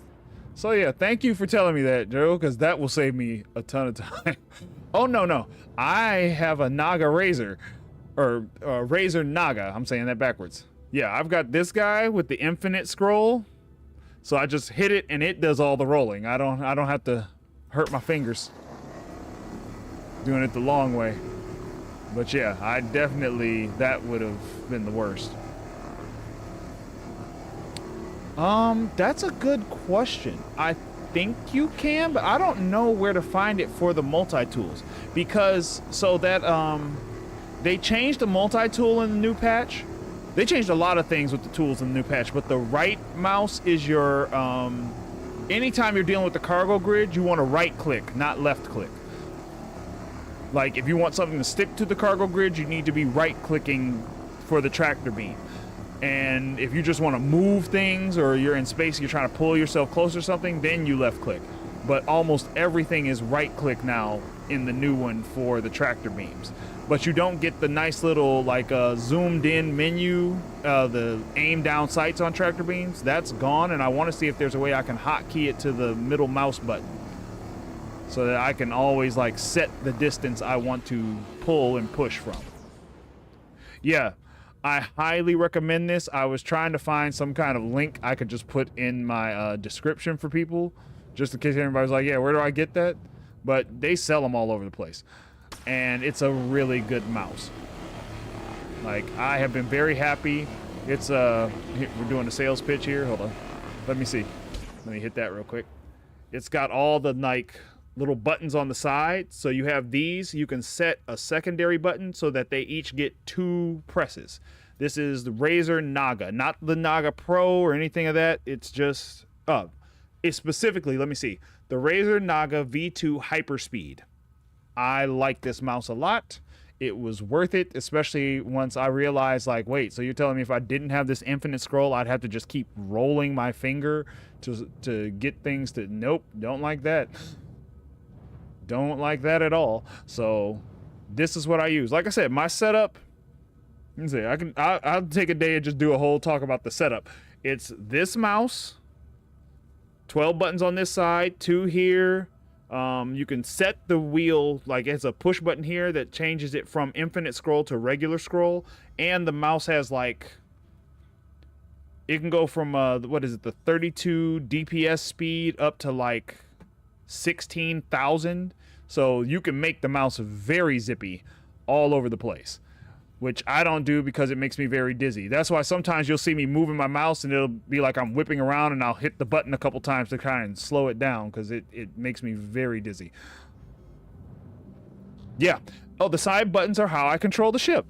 Like, look, I'm just giving a tour on the controls. I've got this is what I had to reconfigure when I kept like fat fingering buttons. This was the fat fingering buttons, was this thing here. I've got all my ship controls, the startup, all that stuff, flight mode, yes, landing gear, yep, that's exactly what I've got on there. There's a lot of that. And then the things that aren't on here, man, is there no RMC on this part? Oh, there we go. Okay, that was getting weird for a second there. But the things I don't have on that, let me see if I can do this without unplugging it, are on this guy. All of these. There's like 26 buttons on here that I can control with one hand. The directional, everything is on this. So these two are how I do everything, how I fly.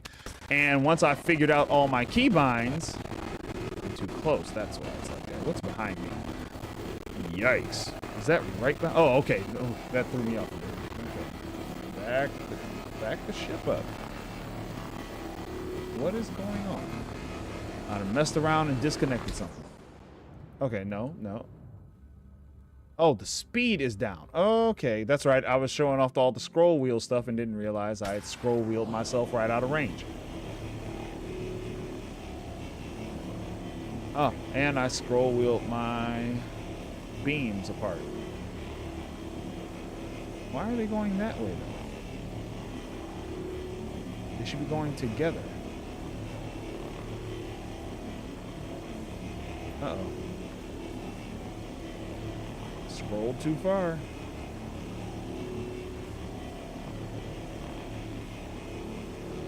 Either that or it's just I'm so close. Let me see. Let me back up a bit. I usually, yeah, no. Okay, there we go. I usually salvage from a certain range, and right now the beams are out of range. Okay. That's what's throwing me off. Don't know why it's off that much, though. That was weird. Okay, had a weird moment there with the salvage things. Okay. Default is alt scroll, yeah. But while I was doing all that, I think I had hit a couple things and threw my stuff off for a second there, so I was really confused as to why the beams were doing weird stuff. But yeah. You should be able to change like what the keys are doing and things like that. But yeah, I highly recommend like until I get flight sticks and then play with those kind of controls, because I would like to do that one day.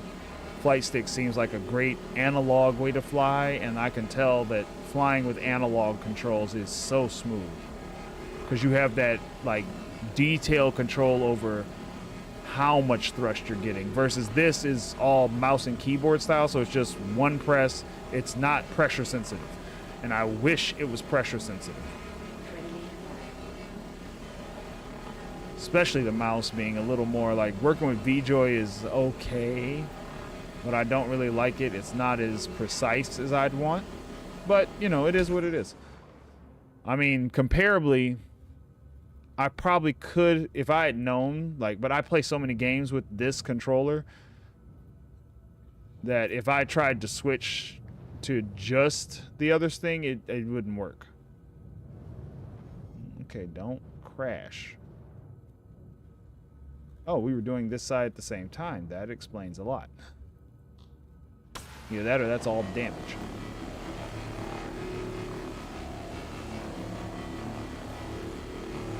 Okay, now we're back in business. Everything's working as expected. Okay. It's friendly fire, friendly fire. Ooh, I can't crunch this. I think this ship's too big for me to crunch, so I'll have to leave it for a reclaimer. But I am taking all the RMC I can get off of it. Yeah, sure. Back to ship sales. So, can I use multiple ships in my hangar to upgrade to a single better one? So, yes. Do you know about melting your ships, Joe? If you know about melting your ships, yes, that's exactly how I got my 600. Because I had a raft, I had a, let me think, I had the raft, I had a C8 pledged, a C8R pledged, I had, what other ship? I've had a Taurus pledged. At one point I had the Prospector pledged, but what I did was a lot of them were melt this ship down and buy a different one. Okay, so CIG lets you basically refund your ship for store credit. That's what they mean by melting, is you're basically saying, hey, I don't want this one anymore. They say, okay, we'll give you store credit for what you paid for it, or for what the ship is worth, more correctly. Well, no, I think you get actually what you paid for it. So yeah, store credit for what you paid for it that you can use to buy another ship. You can put that towards any other ship, but what you can't do is use it on war bonds. And that's the real money ships. And that's where, like, I couldn't use it to get the Zeus with LTI. You could get the Zeus with the 6-month insurance instead. That's why you want to start with something that's LTI and just upgrade to it. You keep the insurance as you go. The one with your game package, do not melt, because you melt the game package. So that's the one. That's why I'm waiting for a new starter ship, because once a new starter ship comes out, I can melt my game package, buy the new starter ship game package with LTI, and then my game package comes with LTI. And that's really what I'm waiting on. So yeah, you want to buy a game package with LTI if you get the chance, and then your starter ship, or at least whatever's connected to your package, will have LTI as well. That's my goal. That's the next one purchase I'd make in this game. And after that, I should be done. You know how that goes. Should be done. Other than like something small like a paint for a couple bucks here or there, that I don't mind. I want the Fortuna paint for my 600, for example.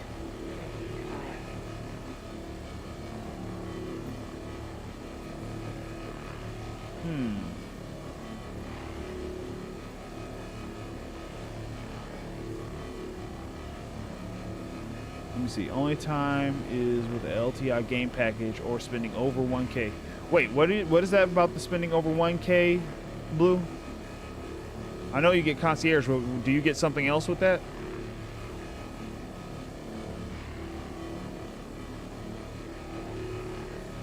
You could melt. I think you can get the Nox. I think you can melt the Nox. I'm not sure how it works with referrals. That's one of the ones I'm not sure about. Like, that one I don't have experience with, so I can't say with that same level of certainty on those.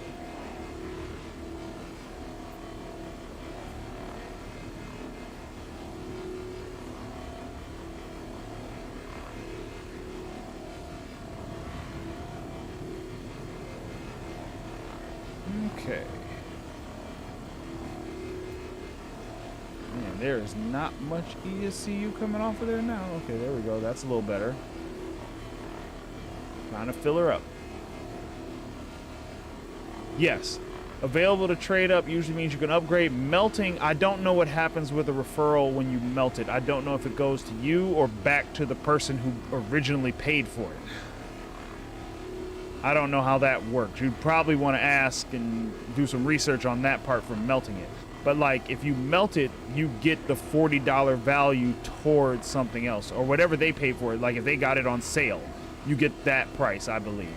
But I don't know how it works with referrals, because I can only speak to the ones where you paid for them out of pocket, because that's the only ones I have experience with. Somebody else might know though. But yeah, you can always upgrade, but I think you get that as a referral. But yeah, you definitely want to ask either CIG support to double check before you melt it. But if you can, yes, you can melt it and apply that to upgrading something else.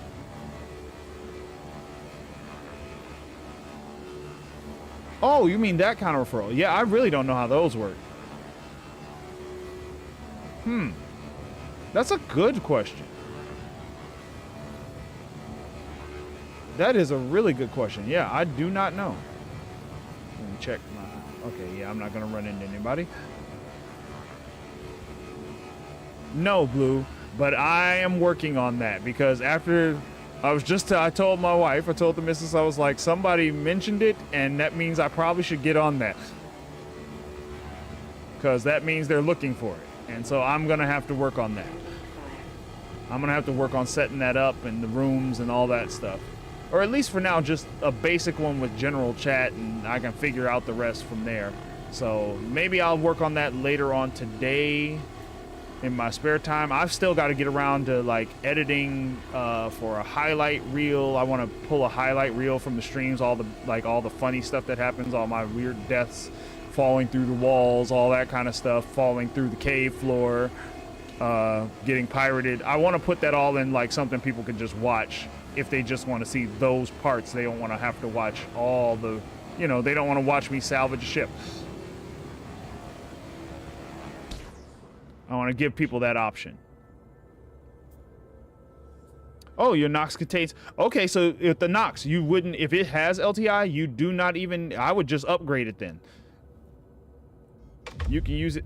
I hate when I do that. That's another button I'm going to change. I keep setting off my flares by accident.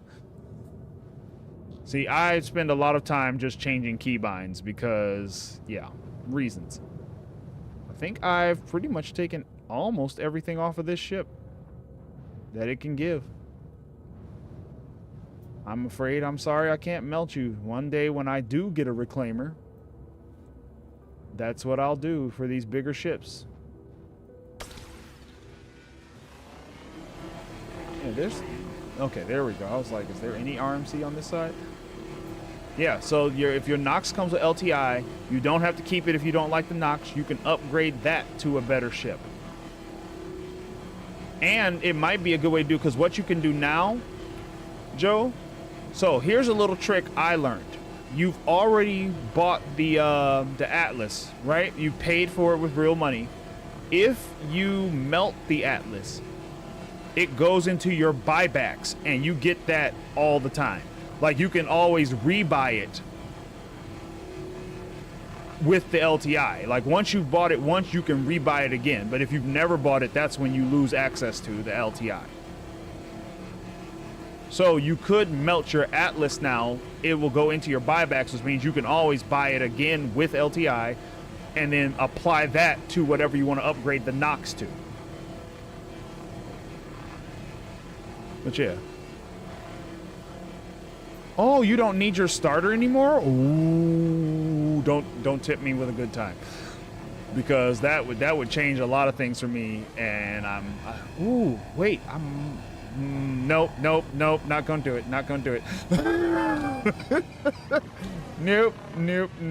Because also part of the reason I try not to pledge much anymore is because it takes the fun away of me trying to earn it. And like, once I had at least a baseline couple of ships, it's like, okay, I need to try to earn the rest. It's tempting to not do that. It really is, but that needs to be the way I go about it.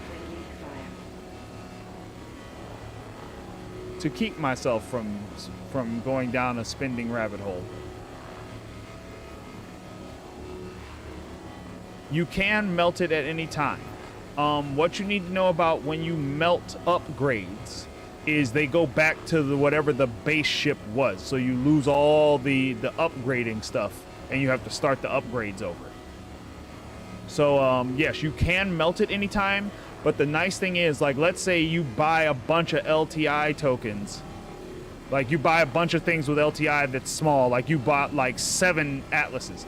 You can melt all of them and apply that to something else, apply that money somewhere else, but you will always be able to buy those back with LTI. Yeah, the top hat monocle, man. That's I do want that. Because you get them in game too, don't you? Like, it's something your character could wear in game. I have become all about the flair and the swag in game. Like, I'm all about having all the like cool outfits and stuff. And I want all the cool paints for my ships. Like the cool ones, not the basic stuff in the store. I want the really good stuff. Which is why I want the Fortuna paint for my 600. I really want that best in show one, but I'd have to buy somebody's best in show on the gray market, and I really don't trust the gray market. I just can't. I struggle with eBay too, go figure. I always second guess everything secondhand. Yep, then he crossed the $1,000 mark. That's what that is. You crossed the $1,000 mark.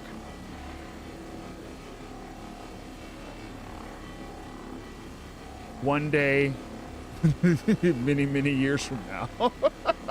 That's what I'm telling myself. Or I'll rob somebody's in-game. Ha ha ha. That's when I'll turn to piracy. It's like, that's a nice top hat and monocle you got there. Oh, I'm so close to filling this thing up. Come on. Give up the goods. Okay, now we'd be very petty about pulling everything.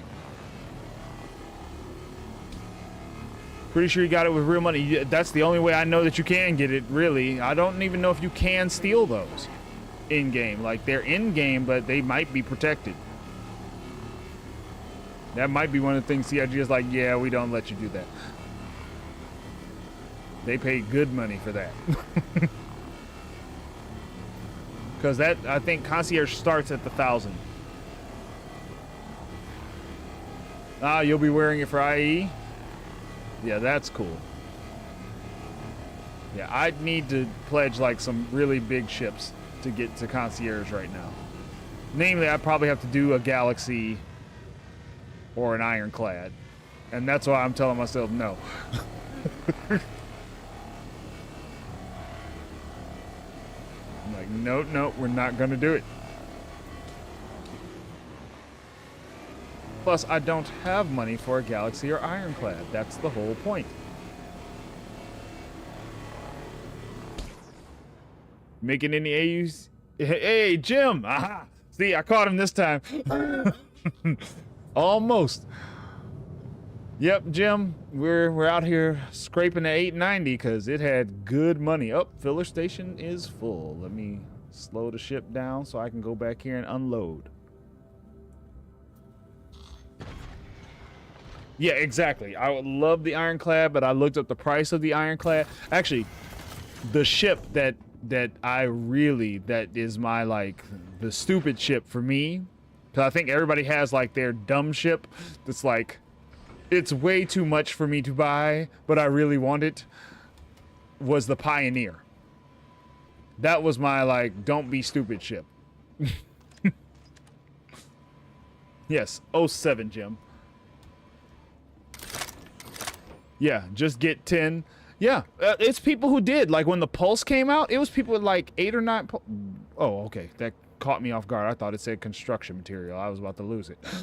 But there were people with, like, 8 or 9 of them, of the Pulses, when those dropped, because they were so cheap. It was a $35 LTI. And I think that's why the Atlas did not do that, because they were like, it has to have LTI, but we're not making a $20 LTI. Like, people will have thousands of these.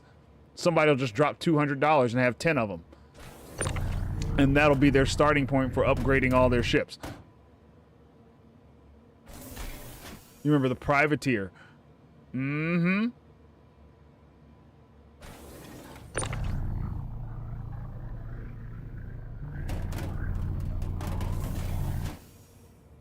Let's see. But yeah, so that's the whole LTI game. Like I said, my hangar just has the 2 ships on RSI now. And for now, I use these 2 to convince myself not to buy other ships. Because it's, okay, but how long would it take you to earn that with the Vulture? Then just do that. So right now, 4 million is kind of that guaranteed line. Like, 4 million feels like a long stretch right now in game for me with the Vulture. Oops. Okay, sit that down and I'll come back to it. I gotta clear the thing. Okay. There we go. Put it on the, okay, snap it to the grid then. There, you can sit there.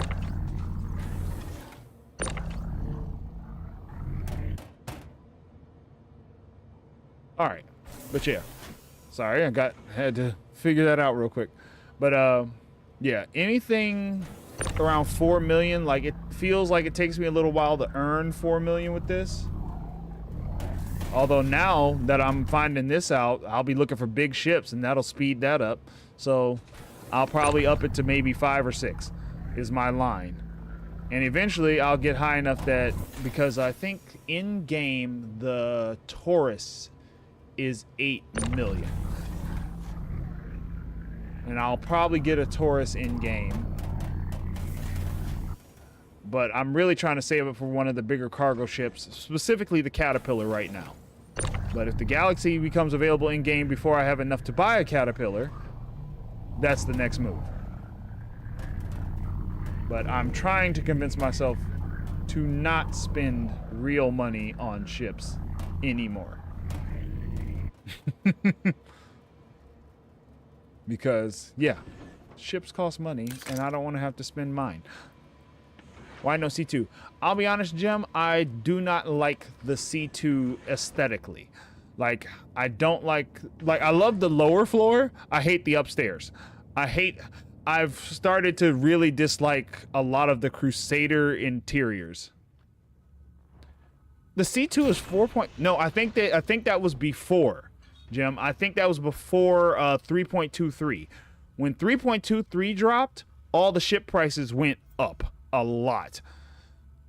What was it? I think the C2, yep, is 18.9. Yeah, they upped the cargo ships. The big cargo ships went up by a lot. Same thing with the Reclaimer, the Carrack, they're all in the 20s. The 600 is 27 mil, I think. That's how I ended up pledging that one. But that was like, this should replace 3 or 4 ships in a fleet with just one ship. And that was my goal. Okay, I gotta see, I'm upside down here. Ooh, that's disorienting. Okay, and what do we have over here?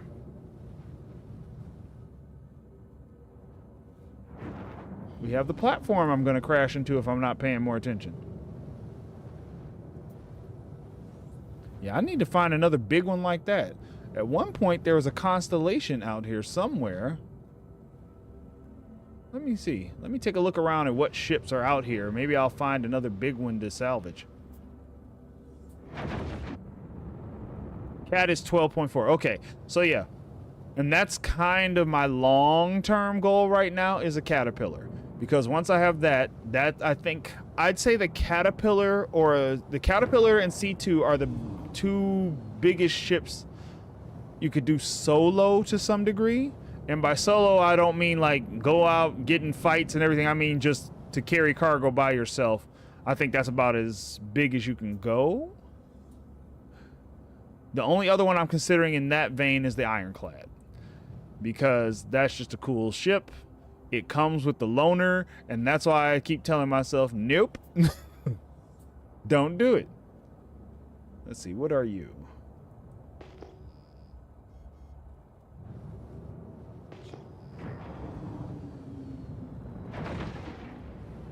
Small ship, small ship. Ooh, look at all that. I want to find one of those big ships. That 890 was great. Now I'm spoiled. I want more of those. Ooh, they're cleaning up this UI so you don't get all this stuff on screen all the time.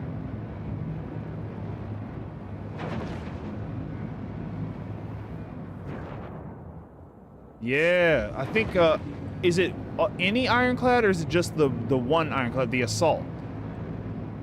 I know the Assault has one because that's the one they were talking about could repair all the tanks and everything.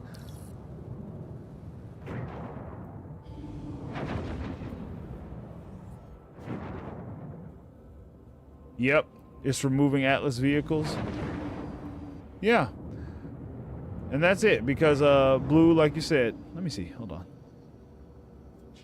Problems is getting my C2 that loading and unloading can be arduous. Yeah. That's what thing about the Ironclad because it has the open top. And that's the exciting thing about that. Is that another 400? What has been going on over here? Man, I want an SRV. I could just tow all this stuff.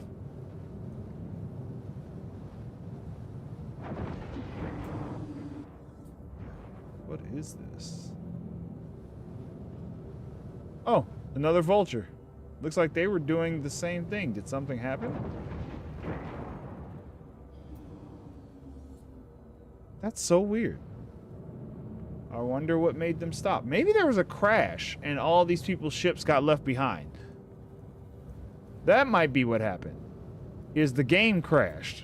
There was a server error and they got bumped to a different server. And so all their ships got left here. Well, more for me. But whew, that's a lot. That's almost more than I can deal with. Yeah, because none of these have moved. That is so many ships. The Ballista, Centurion, and Spartan. Yeah, you have to have a C2 for that. You cannot put those in the... Whew. Okay. Getting disoriented. You cannot put those in the Caterpillar. At least I don't think you can. Maybe one of them might fit, but I think you almost have to have the C2 for that. So yeah, Blue, when you get that Ironclad Assault, that Caterpillar, like Jim said... Mm-hmm. Let me see. Oh, yeah. Joe was saying that long ramp on the C2. Yeah. Tis what it is, unfortunately. But like I said, I just don't like the living quarters in the C2. Like, out of all the Crusader ships, I think the MSR had one of the coolest interiors. But yeah, that's why I don't do the... I do it like this. That's why I don't do... Let's see. The C2s, the Herculeses, is just because I'm not a fan of the interiors. I like the interior on the Caterpillar. Like, I like the hull. I like all the. I like going up and down those stairs. I like how they laid it out, which is why I know I'd like the Ironclad. I pledge for look and feel. Because they nerf things all the time. So I pledged look and feel. And practicality. Like, it has to be both. It has to look a certain way, feel a certain way, and be practical. That's how I ended up at the 600 instead of the Corsair.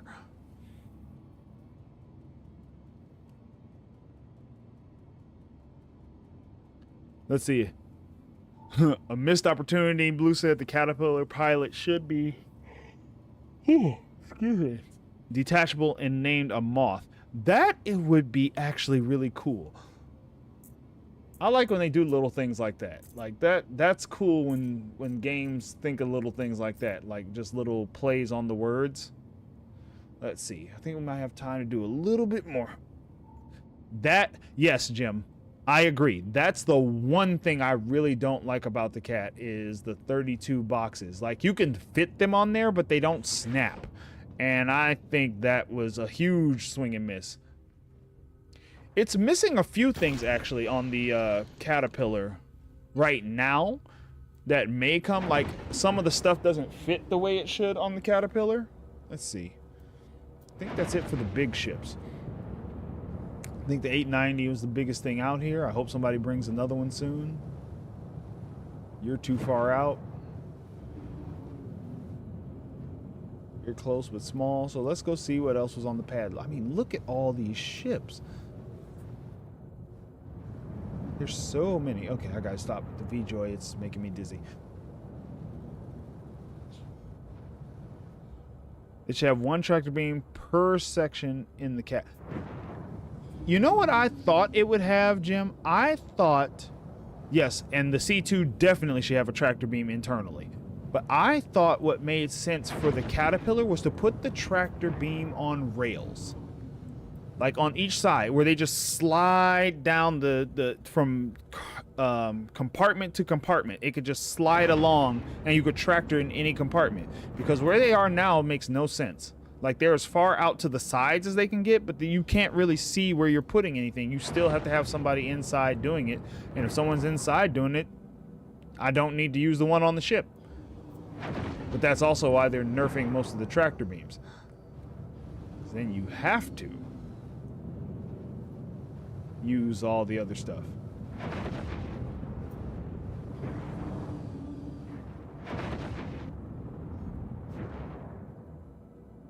Meeting time. All right. I might be off by the time you get back, because I'll probably wrap up after about 12:30. So 07 to you, Joe, in case you don't make it back, or we're gone when you get back. So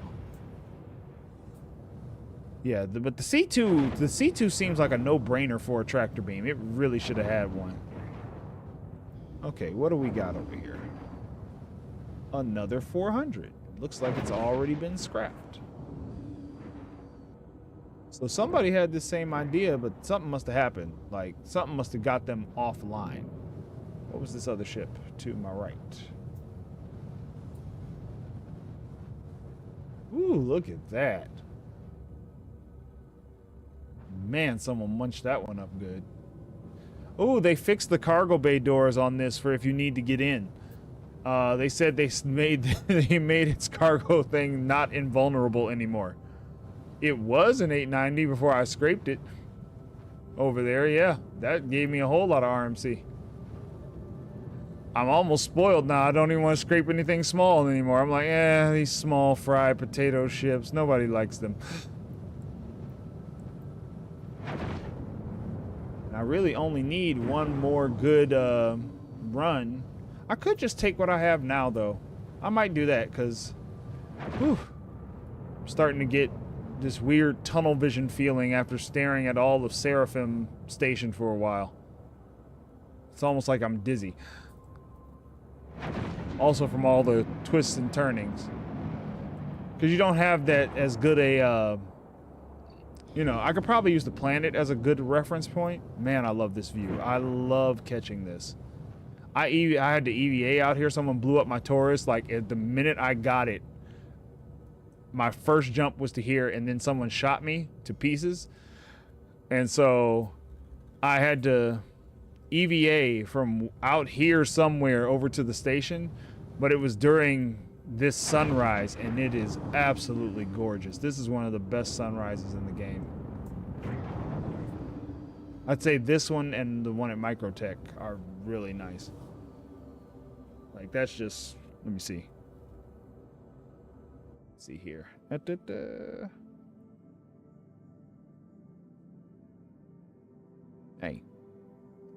do what you're supposed to do. Oh, the angle's wrong. Let me see. The cool view.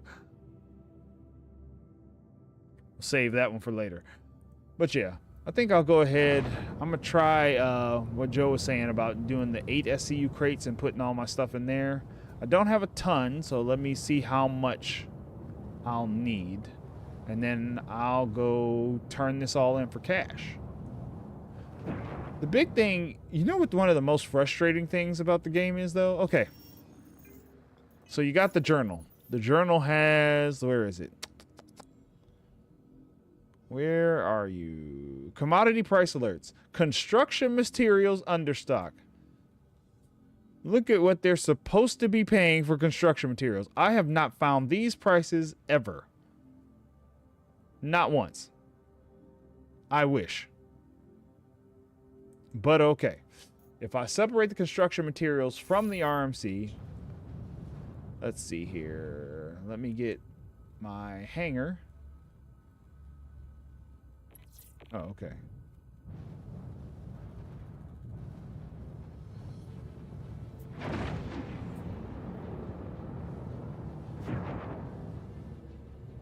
Oh, I'm coupled again. I like flying in uncoupled because your momentum carries you. And so at times like this, I don't have to keep my finger on the gas. I think I like it better on this. Maybe if I had more fine control over it, I would do it the other way. But for this, it works really well. As long as I hit the brakes in time.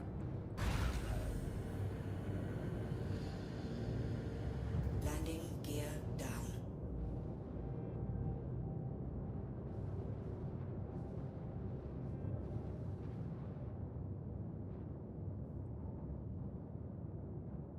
All right, that should do. That should be a good spot.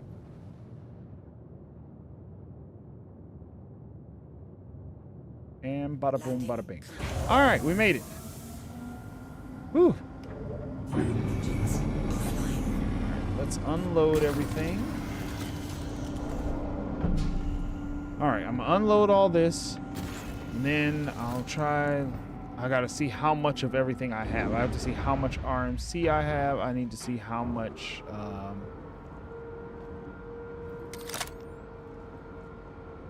put you up there. Grab that one. How much RMC I have and how much construction material I have. Had a whole thing where I was like, wait, did I just close the door on myself? Good grief. Okay, let's get everything out. Haven't drank my tea yet still. That's the problem.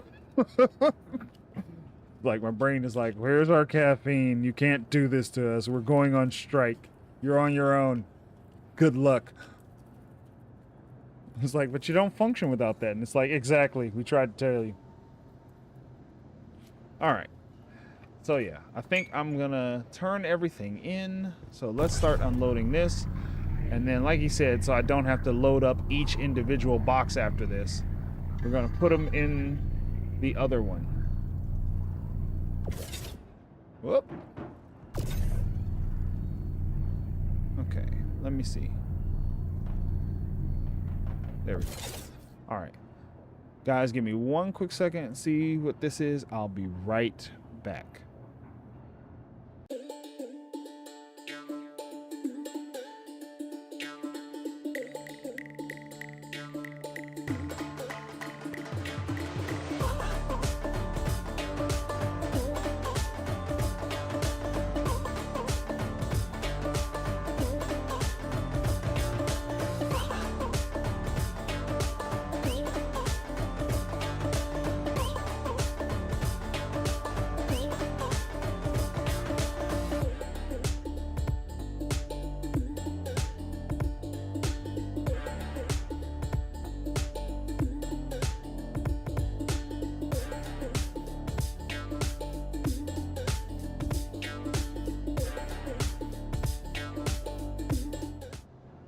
All right, back. Sorry about that.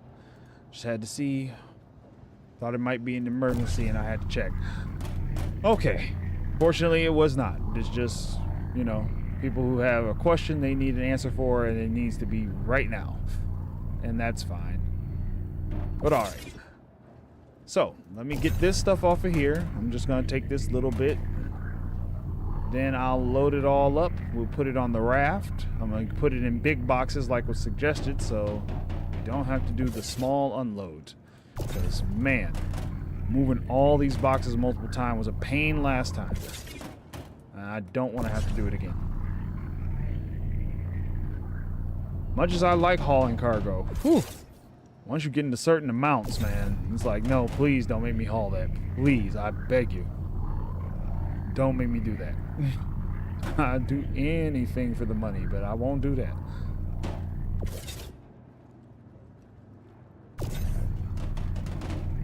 Ooh. Man. 96 of these, man. Like, I'm wondering, like, when you have to manually load a whole C, fuck. You don't play Tetris? I do, but the controls are a little smoother.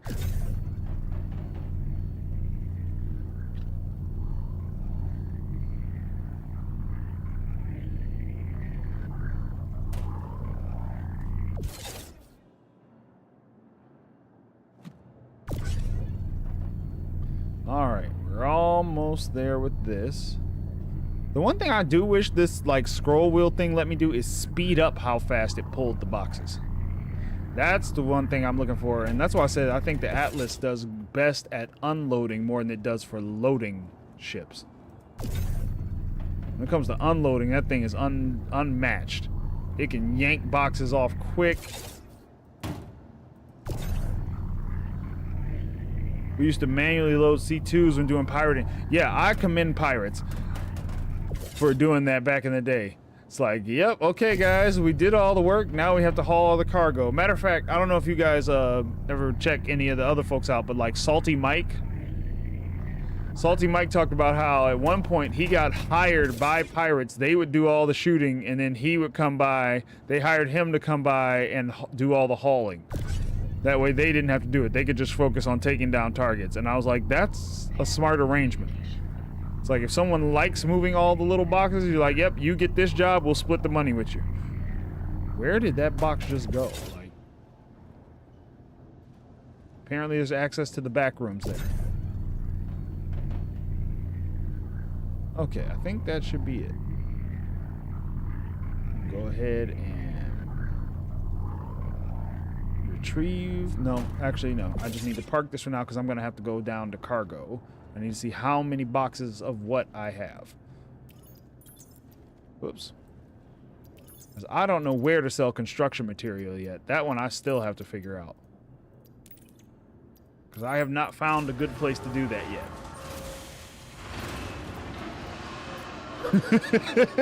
You said I've done that load of holes. C2 took a nap after. I helped somebody. We had like 4 people doing it, and even that felt long. Yeah, the tractors did work better then. At the admin desk, is that what it is? I'm just trying to take it to the wrong place. As long as they're buying it for those prices they listed in the commodity thing. Okay. So it looks like Orison's my best bet for construction material. Let's see, I don't want all my boxes. I just want the commodities.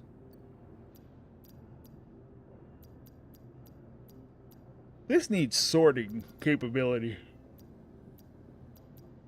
So you can sort by what materials in what box. Because if I say, okay, put the construction material over here for now, and I can count how many of each there are. It's all recycle, all recycle. Construction material. If I'd known it did that, I'd have started at the top. Well, I'm not counting it now, I'm just cycling through, so...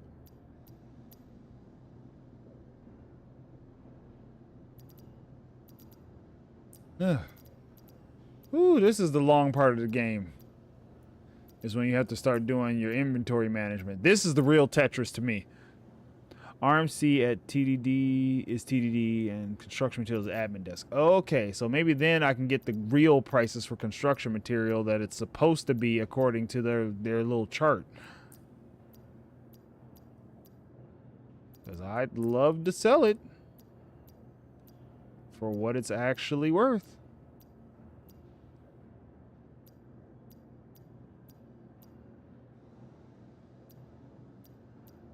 But it's gotta be worth the time. I don't want to see any more $1 for your construction materials. Okay, so let's see. We just need an 8 and a 2, and then over here, 55. Wow. So what is that? Why am I having mental math problems? 7. So I need 8 SCU crates. Whew. Excuse me. 8 SCU crates. 8 SCU crates. Ooh, completely tongue-tied. Okay. Move those over to the warehouse. Alright, so we go get our crates. Let me go put this stuff back and switch my gear real quick, because my thing is I have to keep my gear with my ships for when I need it. Yeah. And I used to change beforehand, but I found out if you're wearing clothes, you cannot climb a ladder with this in your hands. For some reason, these don't come with shoulder straps. They're only magnetic. You only get like 1,500. Yeah, that's... That's... It's so misleading. Because, of course, commodity price alerts. Oh, no. Yeah. 15.23 alpha AUC. Yeah, no, so that's about right. That is about right, I think. Unless it's supposed to be 15K. But probably not.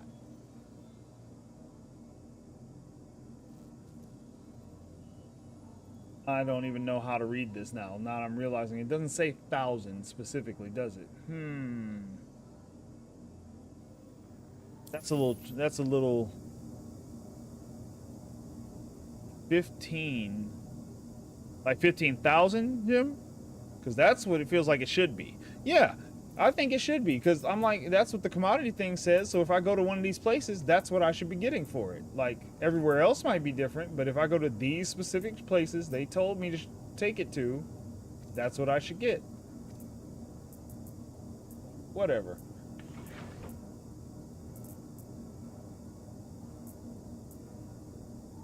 Alright, got all my gear. Let's go.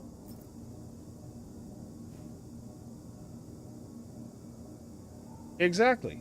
Well, and I don't blame them. I think if they brought it down, or from where it is now, if they came up just a bit, like, I get why they have it down, but now people don't munch ships at all. Now the ships just sit around everywhere. So you got to find like that sweet spot in between.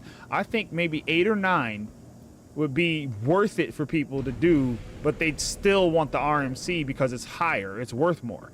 So I think if you brought it to that, also the big problem is there's nowhere to store it. Like, if I've got a Vulture, why would I put any construction material in there under normal circumstances? Because it's just a waste. It feels like a waste. To the ASOP vehicle retrieval system. Your vehicle has been All right, let me go get my crates. Yes, my reclaimer is parked all the time because it's not worth the trouble. Exactly. And it doesn't do the cool thing it's supposed to do. Like, the claw's supposed to grab things and tear them apart, right? Or, like, literally crunch them. And I'm like, I think people would fly it more if it did just that. Like, people would do it all the time. People would do construction material all the time, even at low cost, if they could watch that thing really crunch parts of ships. Like, tear them apart, put it in the little bay thing. Yeah, I think if the claw was still a claw, people would use it all the time, even if the yeah, that's how the elevators have been acting lately. Is welcome to the back rooms. Nope. I got with that in the test universe not too long ago. Stepped right into a nothing shaft, and was wearing this gear. Died very slowly. Was not fun. But that was when I had the NERSA on the 600, so I literally woke up in my hangar. I can't wait till that patch drops and that's available. I was going to try and slide by it, and I didn't bring my tractor beam this time. Okay, there we go. So let me get my boxes. What's good? This is where RMC always pays for itself. So let's see. We just go here. We type 8. Boom. And buy 8 of them. 134. All right, that's done. Hey. Let me see. I just want to see what it's like trying to do it. It's probably going to suck trying to do it here, but let's see. Let me take a quick look. Look at all them boxes. Containers. Yeah, we're going to do this at the freight elevator. It's easier. Nope, didn't make it. I'm going to get that jump down pat one of these times. But yeah, they turned the claw on the reclaimer into a straw. And I don't think the player base has ever forgiven them for that. Because, like, you hear about it quite a bit in the circles of people who do a lot with their reclaimer. It's just like, yeah, man, it's not the same. So yeah, I think, and I would want a reclaimer. I would want a reclaimer just for that feature. Because that's cool. I wonder where that door was supposed to go. Alright. Anywho, back down to the hangar. Look in the shaft before you get in the shaft. Friend last night who was like, bring the reclaimer, and I was like, why? He thought it scraped faster. Yeah. Nah. No, it does not. It'll crunch a much bigger item, though, if you need that part done. Let's get lined up here.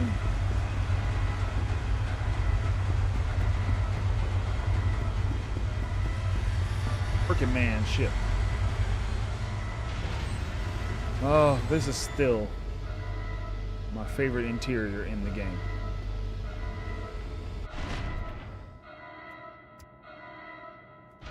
Like, not gonna lie, I like this ship way more than my 600. My 600 is a practical purchase. This would be the love purchase.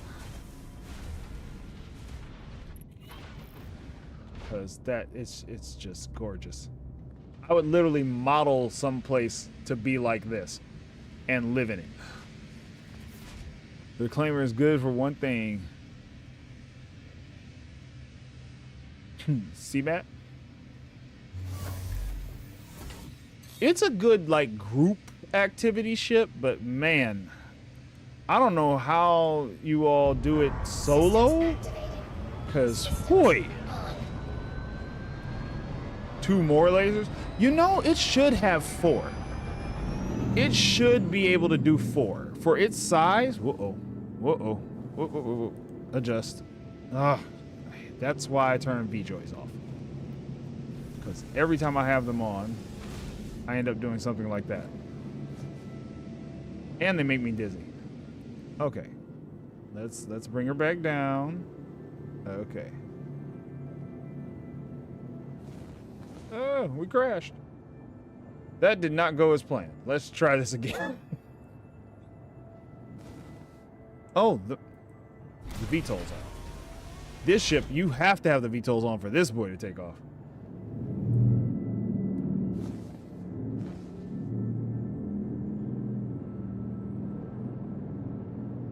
Okay, come a little more. There we go. All right, let's get right about here. You're going the wrong way as you drift. Drift this way. Let's make sure the back isn't going to hit anything and bring her down. This really is, what is that ship called in Tron? Oh, it's gonna drive me nuts. But that's what this is. This is like a cooler version of that ship.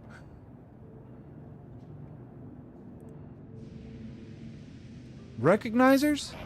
Was it recognizers? I don't remember. But yeah, cooler version.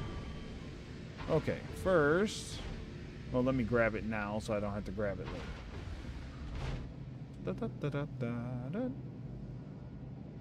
All right.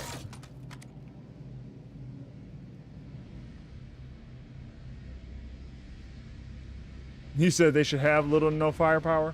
Yeah, I understand why they don't. I really do. But if they did, this would be hands down my constant ship. Like, I wouldn't even care if it couldn't really shoot down much, because I put these on there, but they don't do any damage to anything. Like, they barely tickle things. Like, I was shooting at, like, the other day when I shot down those Auroras and stuff with the 600, if I had been shooting with this, I'd have been done. The Auroras have been like, look at this guy. We could kill him in a prospector.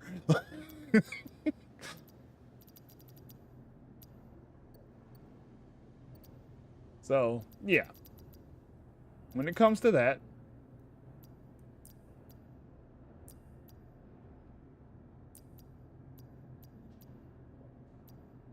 we'll take 7 of these now. I'll worry about construction materials another day. Alright, that should be it. 7? Okay. Switch this to commodities only. Open up the first one. Let's go. RMC.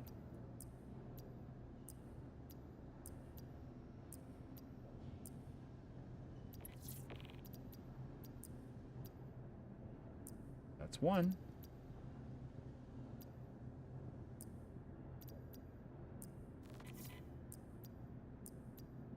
Let me see. Does shift click work here? No. Oh well, I had hopes. Is there a quick shift click button here? Yeah. I don't I get why they don't have the firepower on the Argo ships. I completely understand. Actually makes lots of sense. And I don't hate them for it at all. I don't mind. But I think it would be cool if I could at least upgrade the guns to a size 2 or a 3. Construction material is staying right there.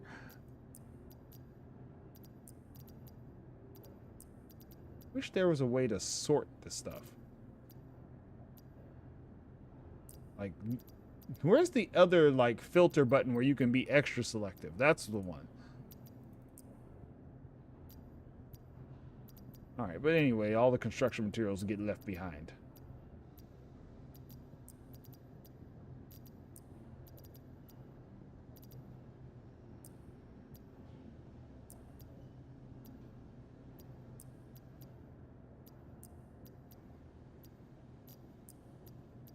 That's 8. Okay. Next box. 4 down, 3 to go. Shift click will highlight more than one. Thank you, Jim. Okay, that's what I can do. All right, that will save time.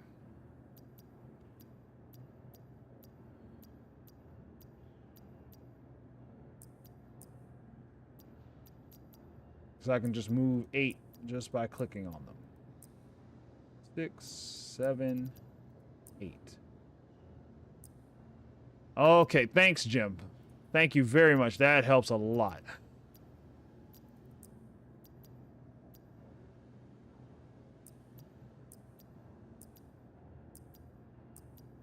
Oh, not you.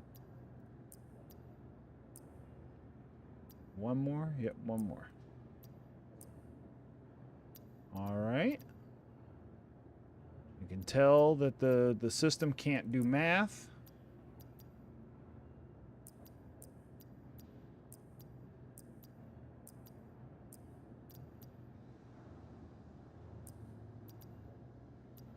I think that's it. Yeah, the rest should be construction material. Yep, and that can wait to some other time. This is the main stuff I want. Because I don't want to have to figure it out when I get where I'm going. Oh, no, I won't. Let's see, I have... Yeah, okay, we can do it. All right, let me get that back then. To all. Wait a minute. That seems like way more material. Somewhere the math was off.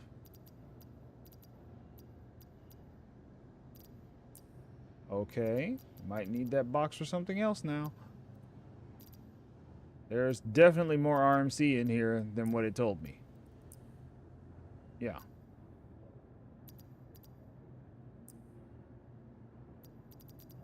Okay. Never trust that again.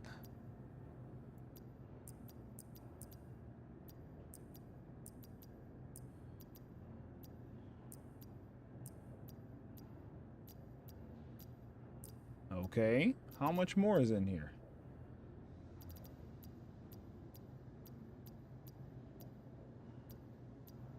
Four, 5, 6, 7, 8, 9. Yeah, there's a bunch more in here. Wait a minute. The math on this doesn't matter. How many boxes are in here? Let me see. Okay, let's do it like this. Not you, not you, not you, not you. Yes.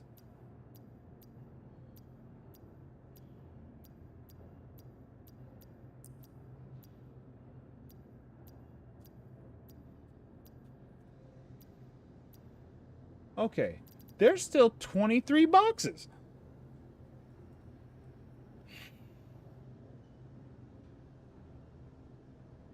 Bruh. What is going on? And that doesn't even sound right, because I remember there being more construction material than this. Oh, okay, they've still got some selected. I missed it. All right, I was like, wait a minute. That math doesn't math. 18. Okay, so 18 of them. What does that leave me with? All right. Putting it in the store aisles means I can put it on the raft in big boxes instead of moving each individual box onto the raft with the tractor beam. I did that on Saturday. 96 boxes. Ugh, I still have chills. Like, that almost put me off hauling. That almost put me off hauling completely. All right, let me see. So if that's the case, 18 more. Is that really it? So 2 boxes. Yeah, just 2 more boxes. And that's one thing I wish is we could buy boxes right here in the manager. That would be a nice thing to be able to do. Like, to be able to buy boxes right in there and just add them in. I think that's something they should consider. But yeah, now, instead of doing it the other way, I can just do this. And instead of a bunch of little boxes, I could just load a few biggies. Hey, get back here. Going too far. Yeah, Joe gave me this idea, because when I get over to the other side, I just go in the freight elevator and take them out the same way. Because all this won't fit in the Vulture. So instead of making several trips with the Vulture, I put it all on the raft.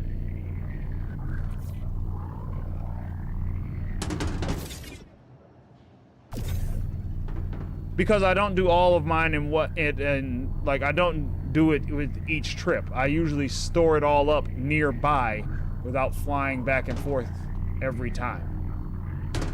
So I store a bunch of it up and take it all at once. Like, before the freight elevators, that's exactly what I used to do, was just always fly to a city. But that flight time was just, you lose so much time. The first time I was able to do a big load was in a Taurus. That was why I got the Taurus originally, was to load it up with RMC. So I parked it on Damer and just went back and forth with the Vulture till I loaded it up completely.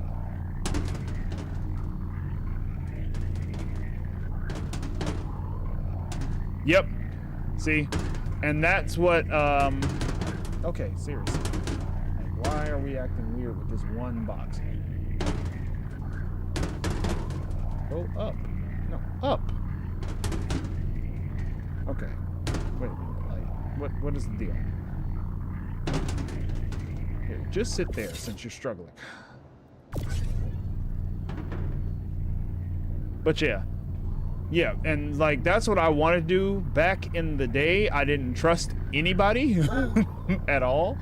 So I parked my Taurus on Damer. Why is this side acting? Did I misalign it? I might have misaligned it. That might be my fault. Let me see. Nope, no I didn't. It just is being stupid. There. Okay. Ooh, that was weird. It's driving me nuts. But yeah, when I did it with the Taurus, I literally parked the Taurus on Damer and just kept loading it. I think I did 4 trips with the Vulture.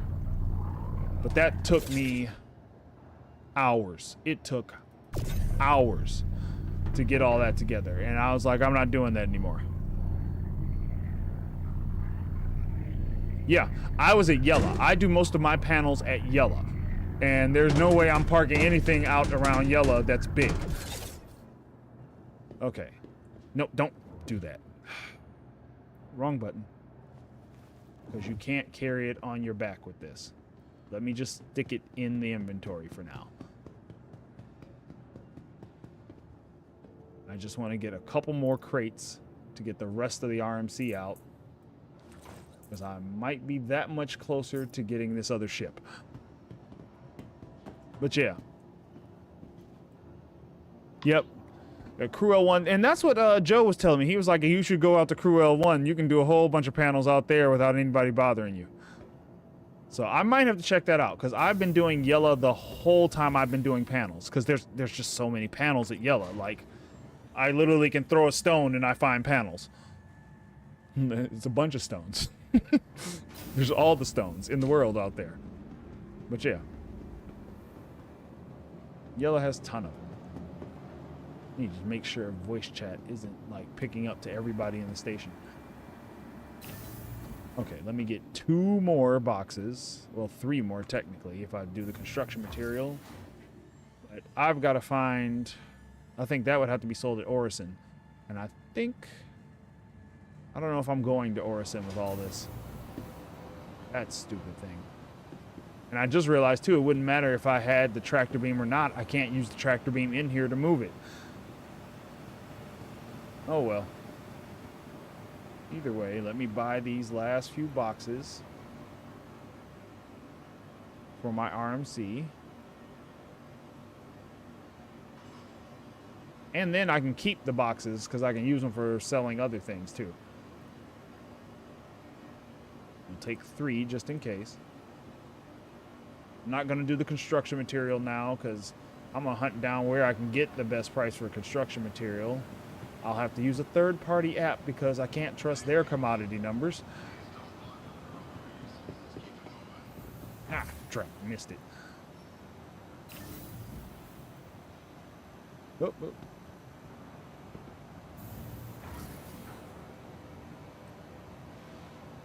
Yeah. Oh, wait, they broke that? Wait, that was my go-to, too.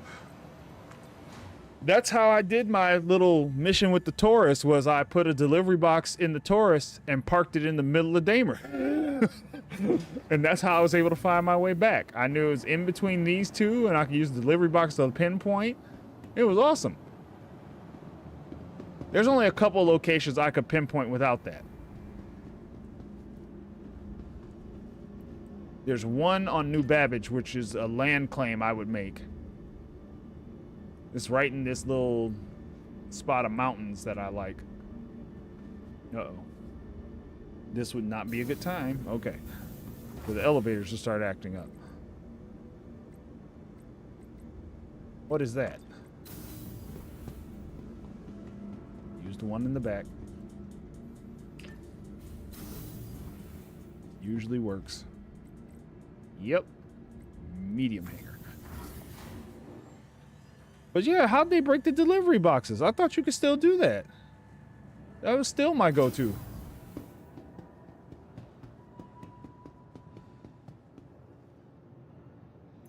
Okay. I know it was working. I haven't tried it in this patch either. It was working in the previous one. Oh, I've got it on containment. No. It's utility.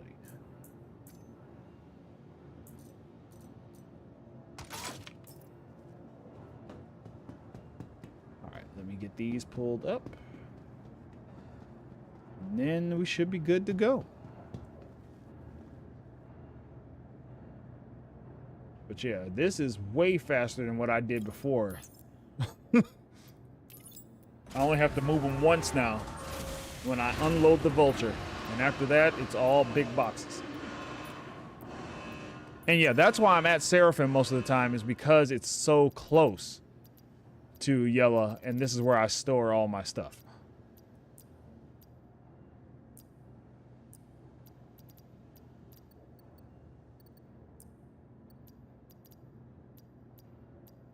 Let's see. Nope. Yep.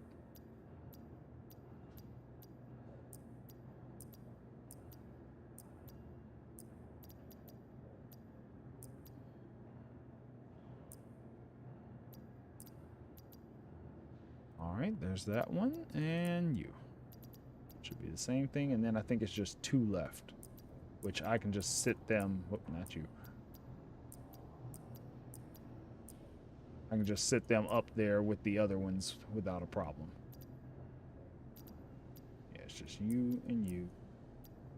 You 2 can go over there without much issue. Bring that up, and that should do it.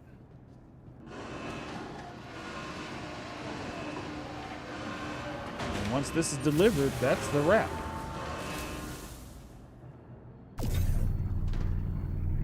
And then I'll see how close I am to my ship. Either the SRV or the Prospector are the next 2 on my buy list. I think I almost have enough for the Prospector, but I really would like the SRV. Okay, right here with you. If I'm just short, I'll probably do one more run on a different day. Or maybe I'll do one of my late night specials and get my ship. Because then I can start towing things. But the prospector could probably make more immediate money. And it wouldn't take me much more to get back up to here with what I have. Plus, I could do mining as another money maker. So that would be the question. Do I wait for the SRV, or do I just go ahead and get a prospector after this?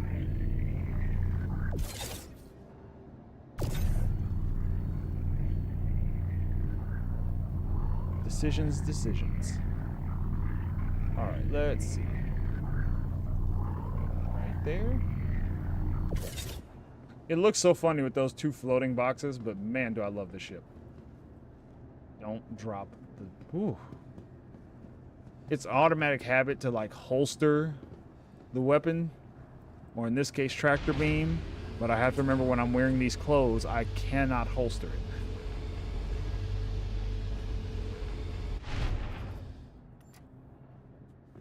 Also try to make sure with all these elevators I'm standing dead center so I don't get yeeted out into the...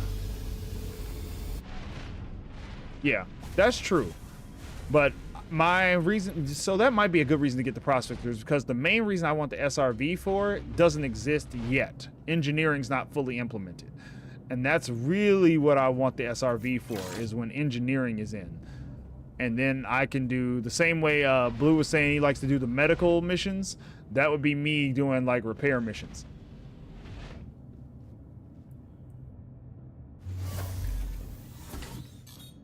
I don't know what's up with that animation. All right.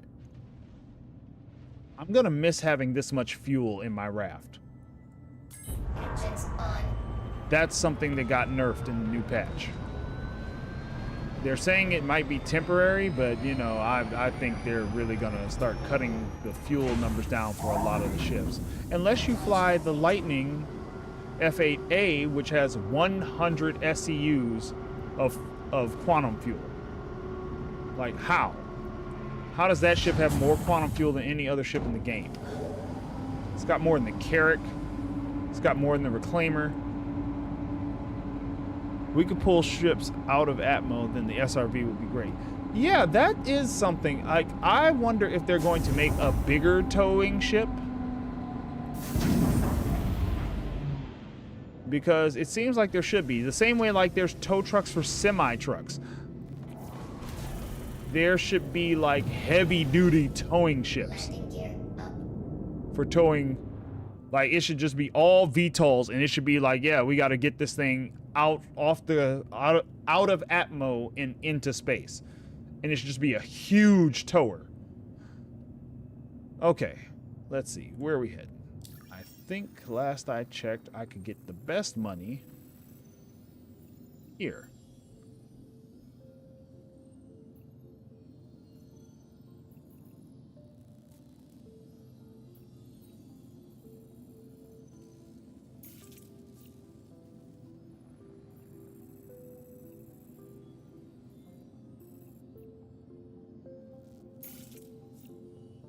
That was the best money. There are a bunch of ships around the distribution center. Exactly. And I think that they either need to make a bigger SRV or give the SRV the ability to yank those boys out of atmosphere.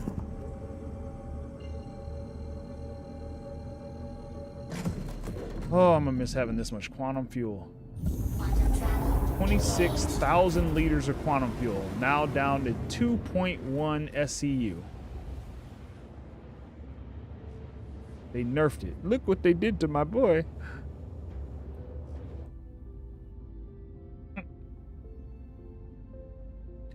And I didn't know this would be so apt today. I just picked that because I thought it was a cool picture. Now I'm actually using it. Ha! See? It matches this time. I actually matched... I matched the cover. So, no false advertising at all. What it said on the front is what's happening inside. That's awesome. That does not happen with me every time. I've got to get to those distribution centers for more than deliveries.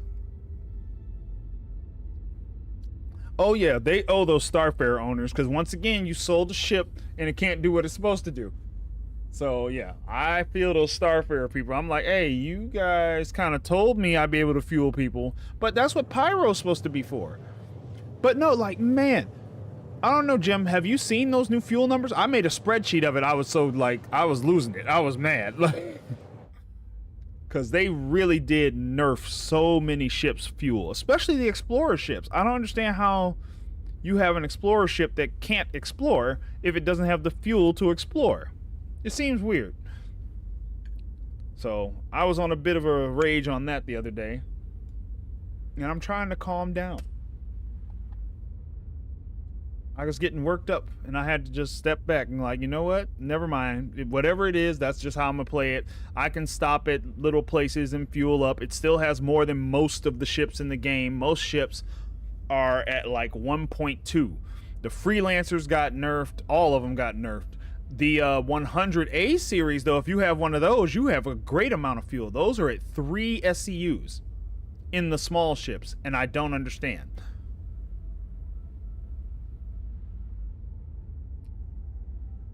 Exactly. And that was my thing. I was like, the the Rambler, what's the other big Explorer one that's supposed to have extra fuel? All the ones that are supposed to have extra fuel have like this small amount of fuel. So I don't know. Apparently it's all temporary, but you know how things go with Star Citizen. Temporary means like for the next 5 years it'll be this way. And then they'll finally get around to like, hey, we finally rebalanced all the fuel. So it is what it is. I'm going to stay calm. I'm not going to care about it. I'm just going to play with how it presents. But it's going to suck because I like not having to fuel this thing up all the time.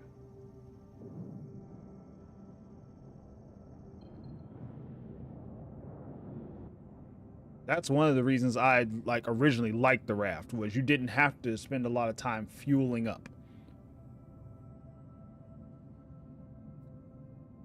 Excuse me, finally getting to that tea. Needed that. Whew.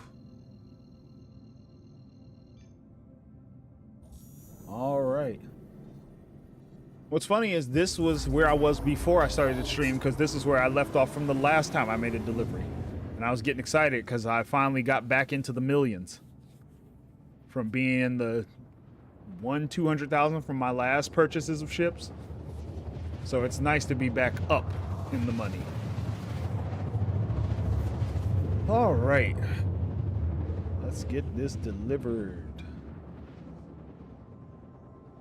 We get this delivered, and that should about do it.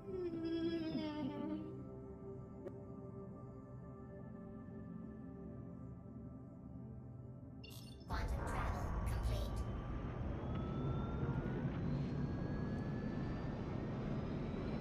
Oh. VTOLs in atmosphere. Okay. That helped.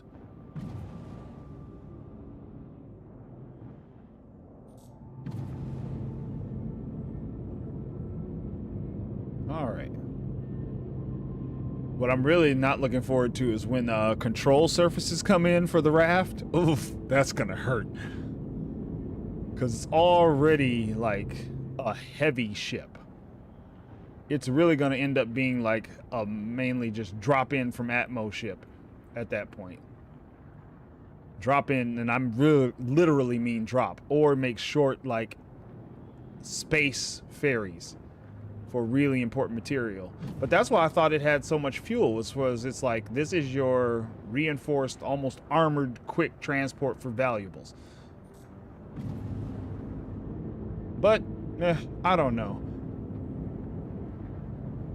The way CIG does their marketing, like, I never know what... It's hard to know what some ships are really intended for in the end, so you're just guessing.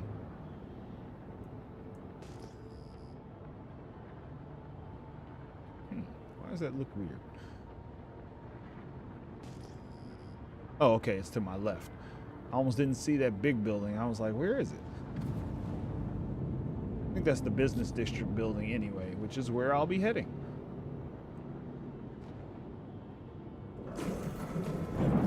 And And then what I'm going to do for the rest of the day is watch Vikings while I do other stuff around the house. No, not really. I did just start the show, though. And I've heard good things about it, so that's on my brain lately. All right, let's get a place to land. Get me a hangar.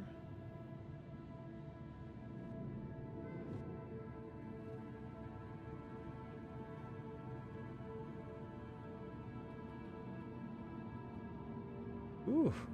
And then we got to play with MFDs now, too. It's like a new game, or like game and a half. I don't know if anybody's gotten to do the PTU yet, because it is open to everybody now. If you haven't, I'd say it's worth checking out. At least getting familiar with it now, so that you don't get caught off guard later. Yeah, I just was trying the other day, and they changed the markers now too. So even markers in space are different. You don't get them all right away. You have to ping for the quantum markers right now. So just lots of little things that are going to take some adjustment.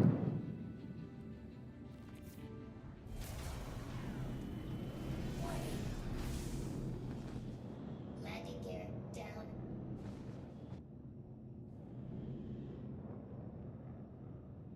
Okay.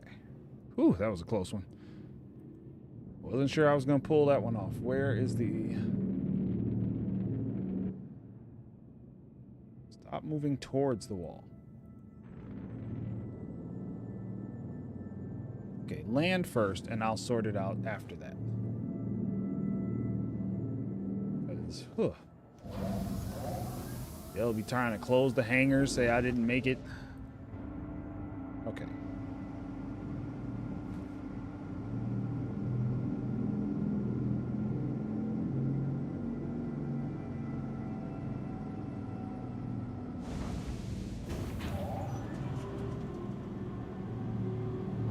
Do this. Okay, that'll work for now. How far am I? No, we can get a little closer.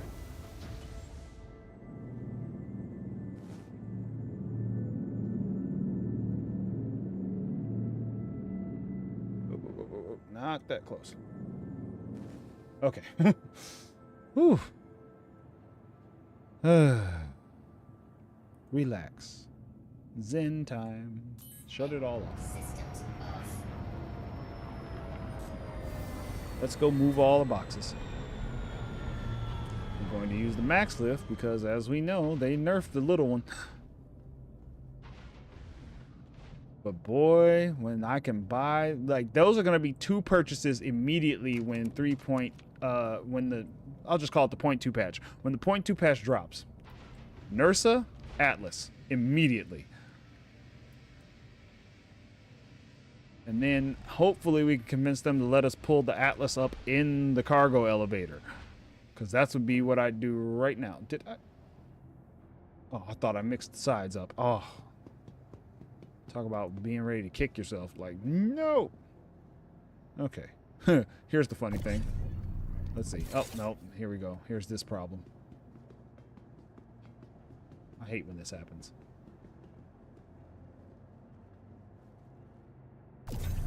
Okay. The two floating boxes.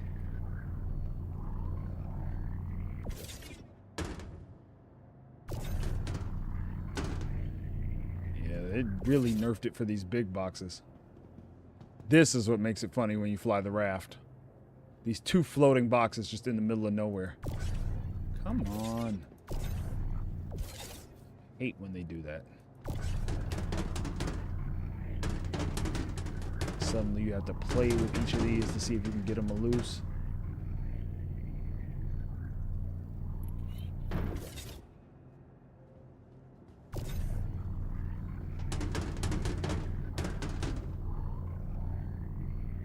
All right, almost.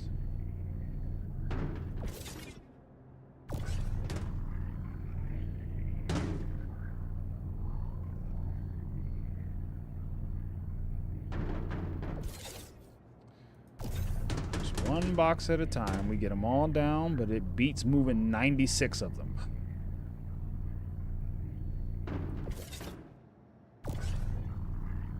Whew, and then hopefully by tomorrow, I'll have the 600 set up for doing more of these mercenary things, because I'm trying to get to those distribution centers. I really am. When the Raft first came out, it had bespoke 32 SCU boxes that you could not unload. So kind of like the, see, and that's what's the other ship? The Rylan? The Raylan? I wonder if that's what's going to happen with the Raylan, because it has those custom boxes, and with the everything being physicalized, that was my thing. I'm like, how is it supposed to load those now? So I wonder if it's going to get that same type of thing where it gets like, I know we said this, but, aha, we changed our minds. We switched it up. We made it easier. Which, I'm not opposed to making things a little easier than what you originally had planned. Ever. I'm like, you guys are designing the game. But you know, those were cool features, and those are some of the things people specifically paid for.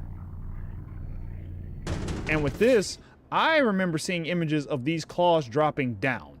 And that's the thing. I thought they would drop down and you could double stack boxes on them. Because to me, there's more than enough room to stack one and then one under it, and it still give you clearance off the ground. It was an art project before it was a ship. Yeah. Well, you know, the one guy who does them all, like, he tries to... what's his name? Gavin? Gavin does try to have, like, the you know, dimensions and everything in mind, but I'm like, he's not, like, a ship designer. He's a great artist who can design some really cool ships. And they need to give him his due on that, but also pair him with somebody who actually understands, like, real in-depth ship design. Although I don't think he works there anymore. But whoever designed that Zeus understands, like, these are, you need to have certain features checklisted in the design before you start getting, like, crazy with the design. Like, is there egress in and out of the ship? Is there more than one egress?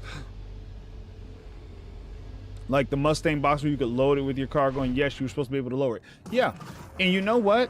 So secretly, my thought is they probably will end up going back to some of that one day. And the reason I think that, and it actually makes sense now that you say that, because then the boxes would drop down, you'd load them, and it pull them back up. That makes a ton of sense. They probably will, because I remember in the cargo, what was that? That cargo demonstration or ISC or whatever, they show that the boxes, the SCU boxes, are supposed to be openable, and you should be able to, like, load them with stuff.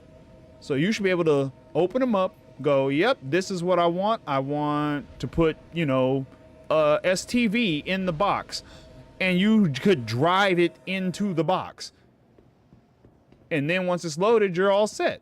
I wonder if this will actually, that might be kind of close. We'll see. Or I'll just leave it sitting on the pad. I won't worry about it.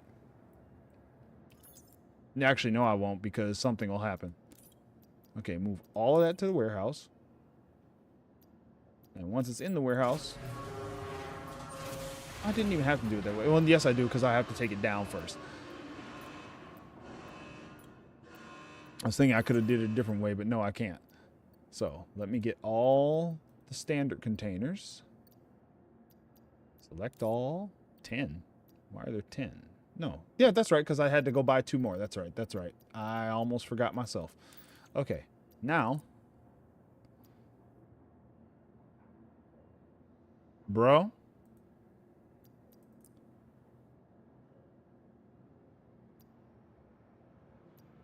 I'm done. I'm seriously about to be done. Cancel that. Now I'm about to lose it. You have got to be kidding me. Bring one of these up. Getting Star Citizened in the finest fashion is what I think just happened here. Let me see. I know what happened. Oh, I know what happened. and I'm about to be heated. Okay, we're going to have to stop here for today. I know exactly what happened. All those boxes are still at Seraphim. All of them. Because it only transferred one because I did the drag all things. Instead of moving one at a time. So either all those boxes are still at Seraphim and they'll be there when I load back in, or they're just gone to the ether. I'm gonna have to investigate this off stream because I'll probably lose it because I need to go through every one of these and see, yeah, which of them actually transferred. Yep, the ones where I drugged them as groups, it only moved one box. So I'll have to go back to Seraphim and recollect all that stuff. Yeah, okay. So yeah, I'm going to end it here for today because I'm probably going to lose it in a minute. So, Star Citizen. Some days it's wonderful, and then stuff like that happens that just makes you want to throw something. Like a large 8 SCU crate across the room. But yeah, okay. Thank you for checking this out with me. If this is your first time here, hi, thanks for visiting. For my longtime people, thank you again. You guys make this like so much more bearable. Yes, Jim, it would be great if you could get a Nursa on a raft. It would be absolutely wonderful. Maybe one day. For now, though, I am going to call it here so that I can just kind of... I'm probably going to need some more tea after that. But thank you for spending the time with me. I hope you all have a really great day. 07 to you all, especially my people in the chat. Jim, Joe, Mahi, Blue. You guys make this fun, honestly. You really do make this way more fun than I think it would be with me just standing here staring at the screen by myself. I appreciate you. For everybody who watches this, please consider liking and subscribing because I do this every day, weekdays, Monday through Friday, 9:30, usually until about 12:30. So thank you guys for being here, and I'll catch you on the next one. Peace.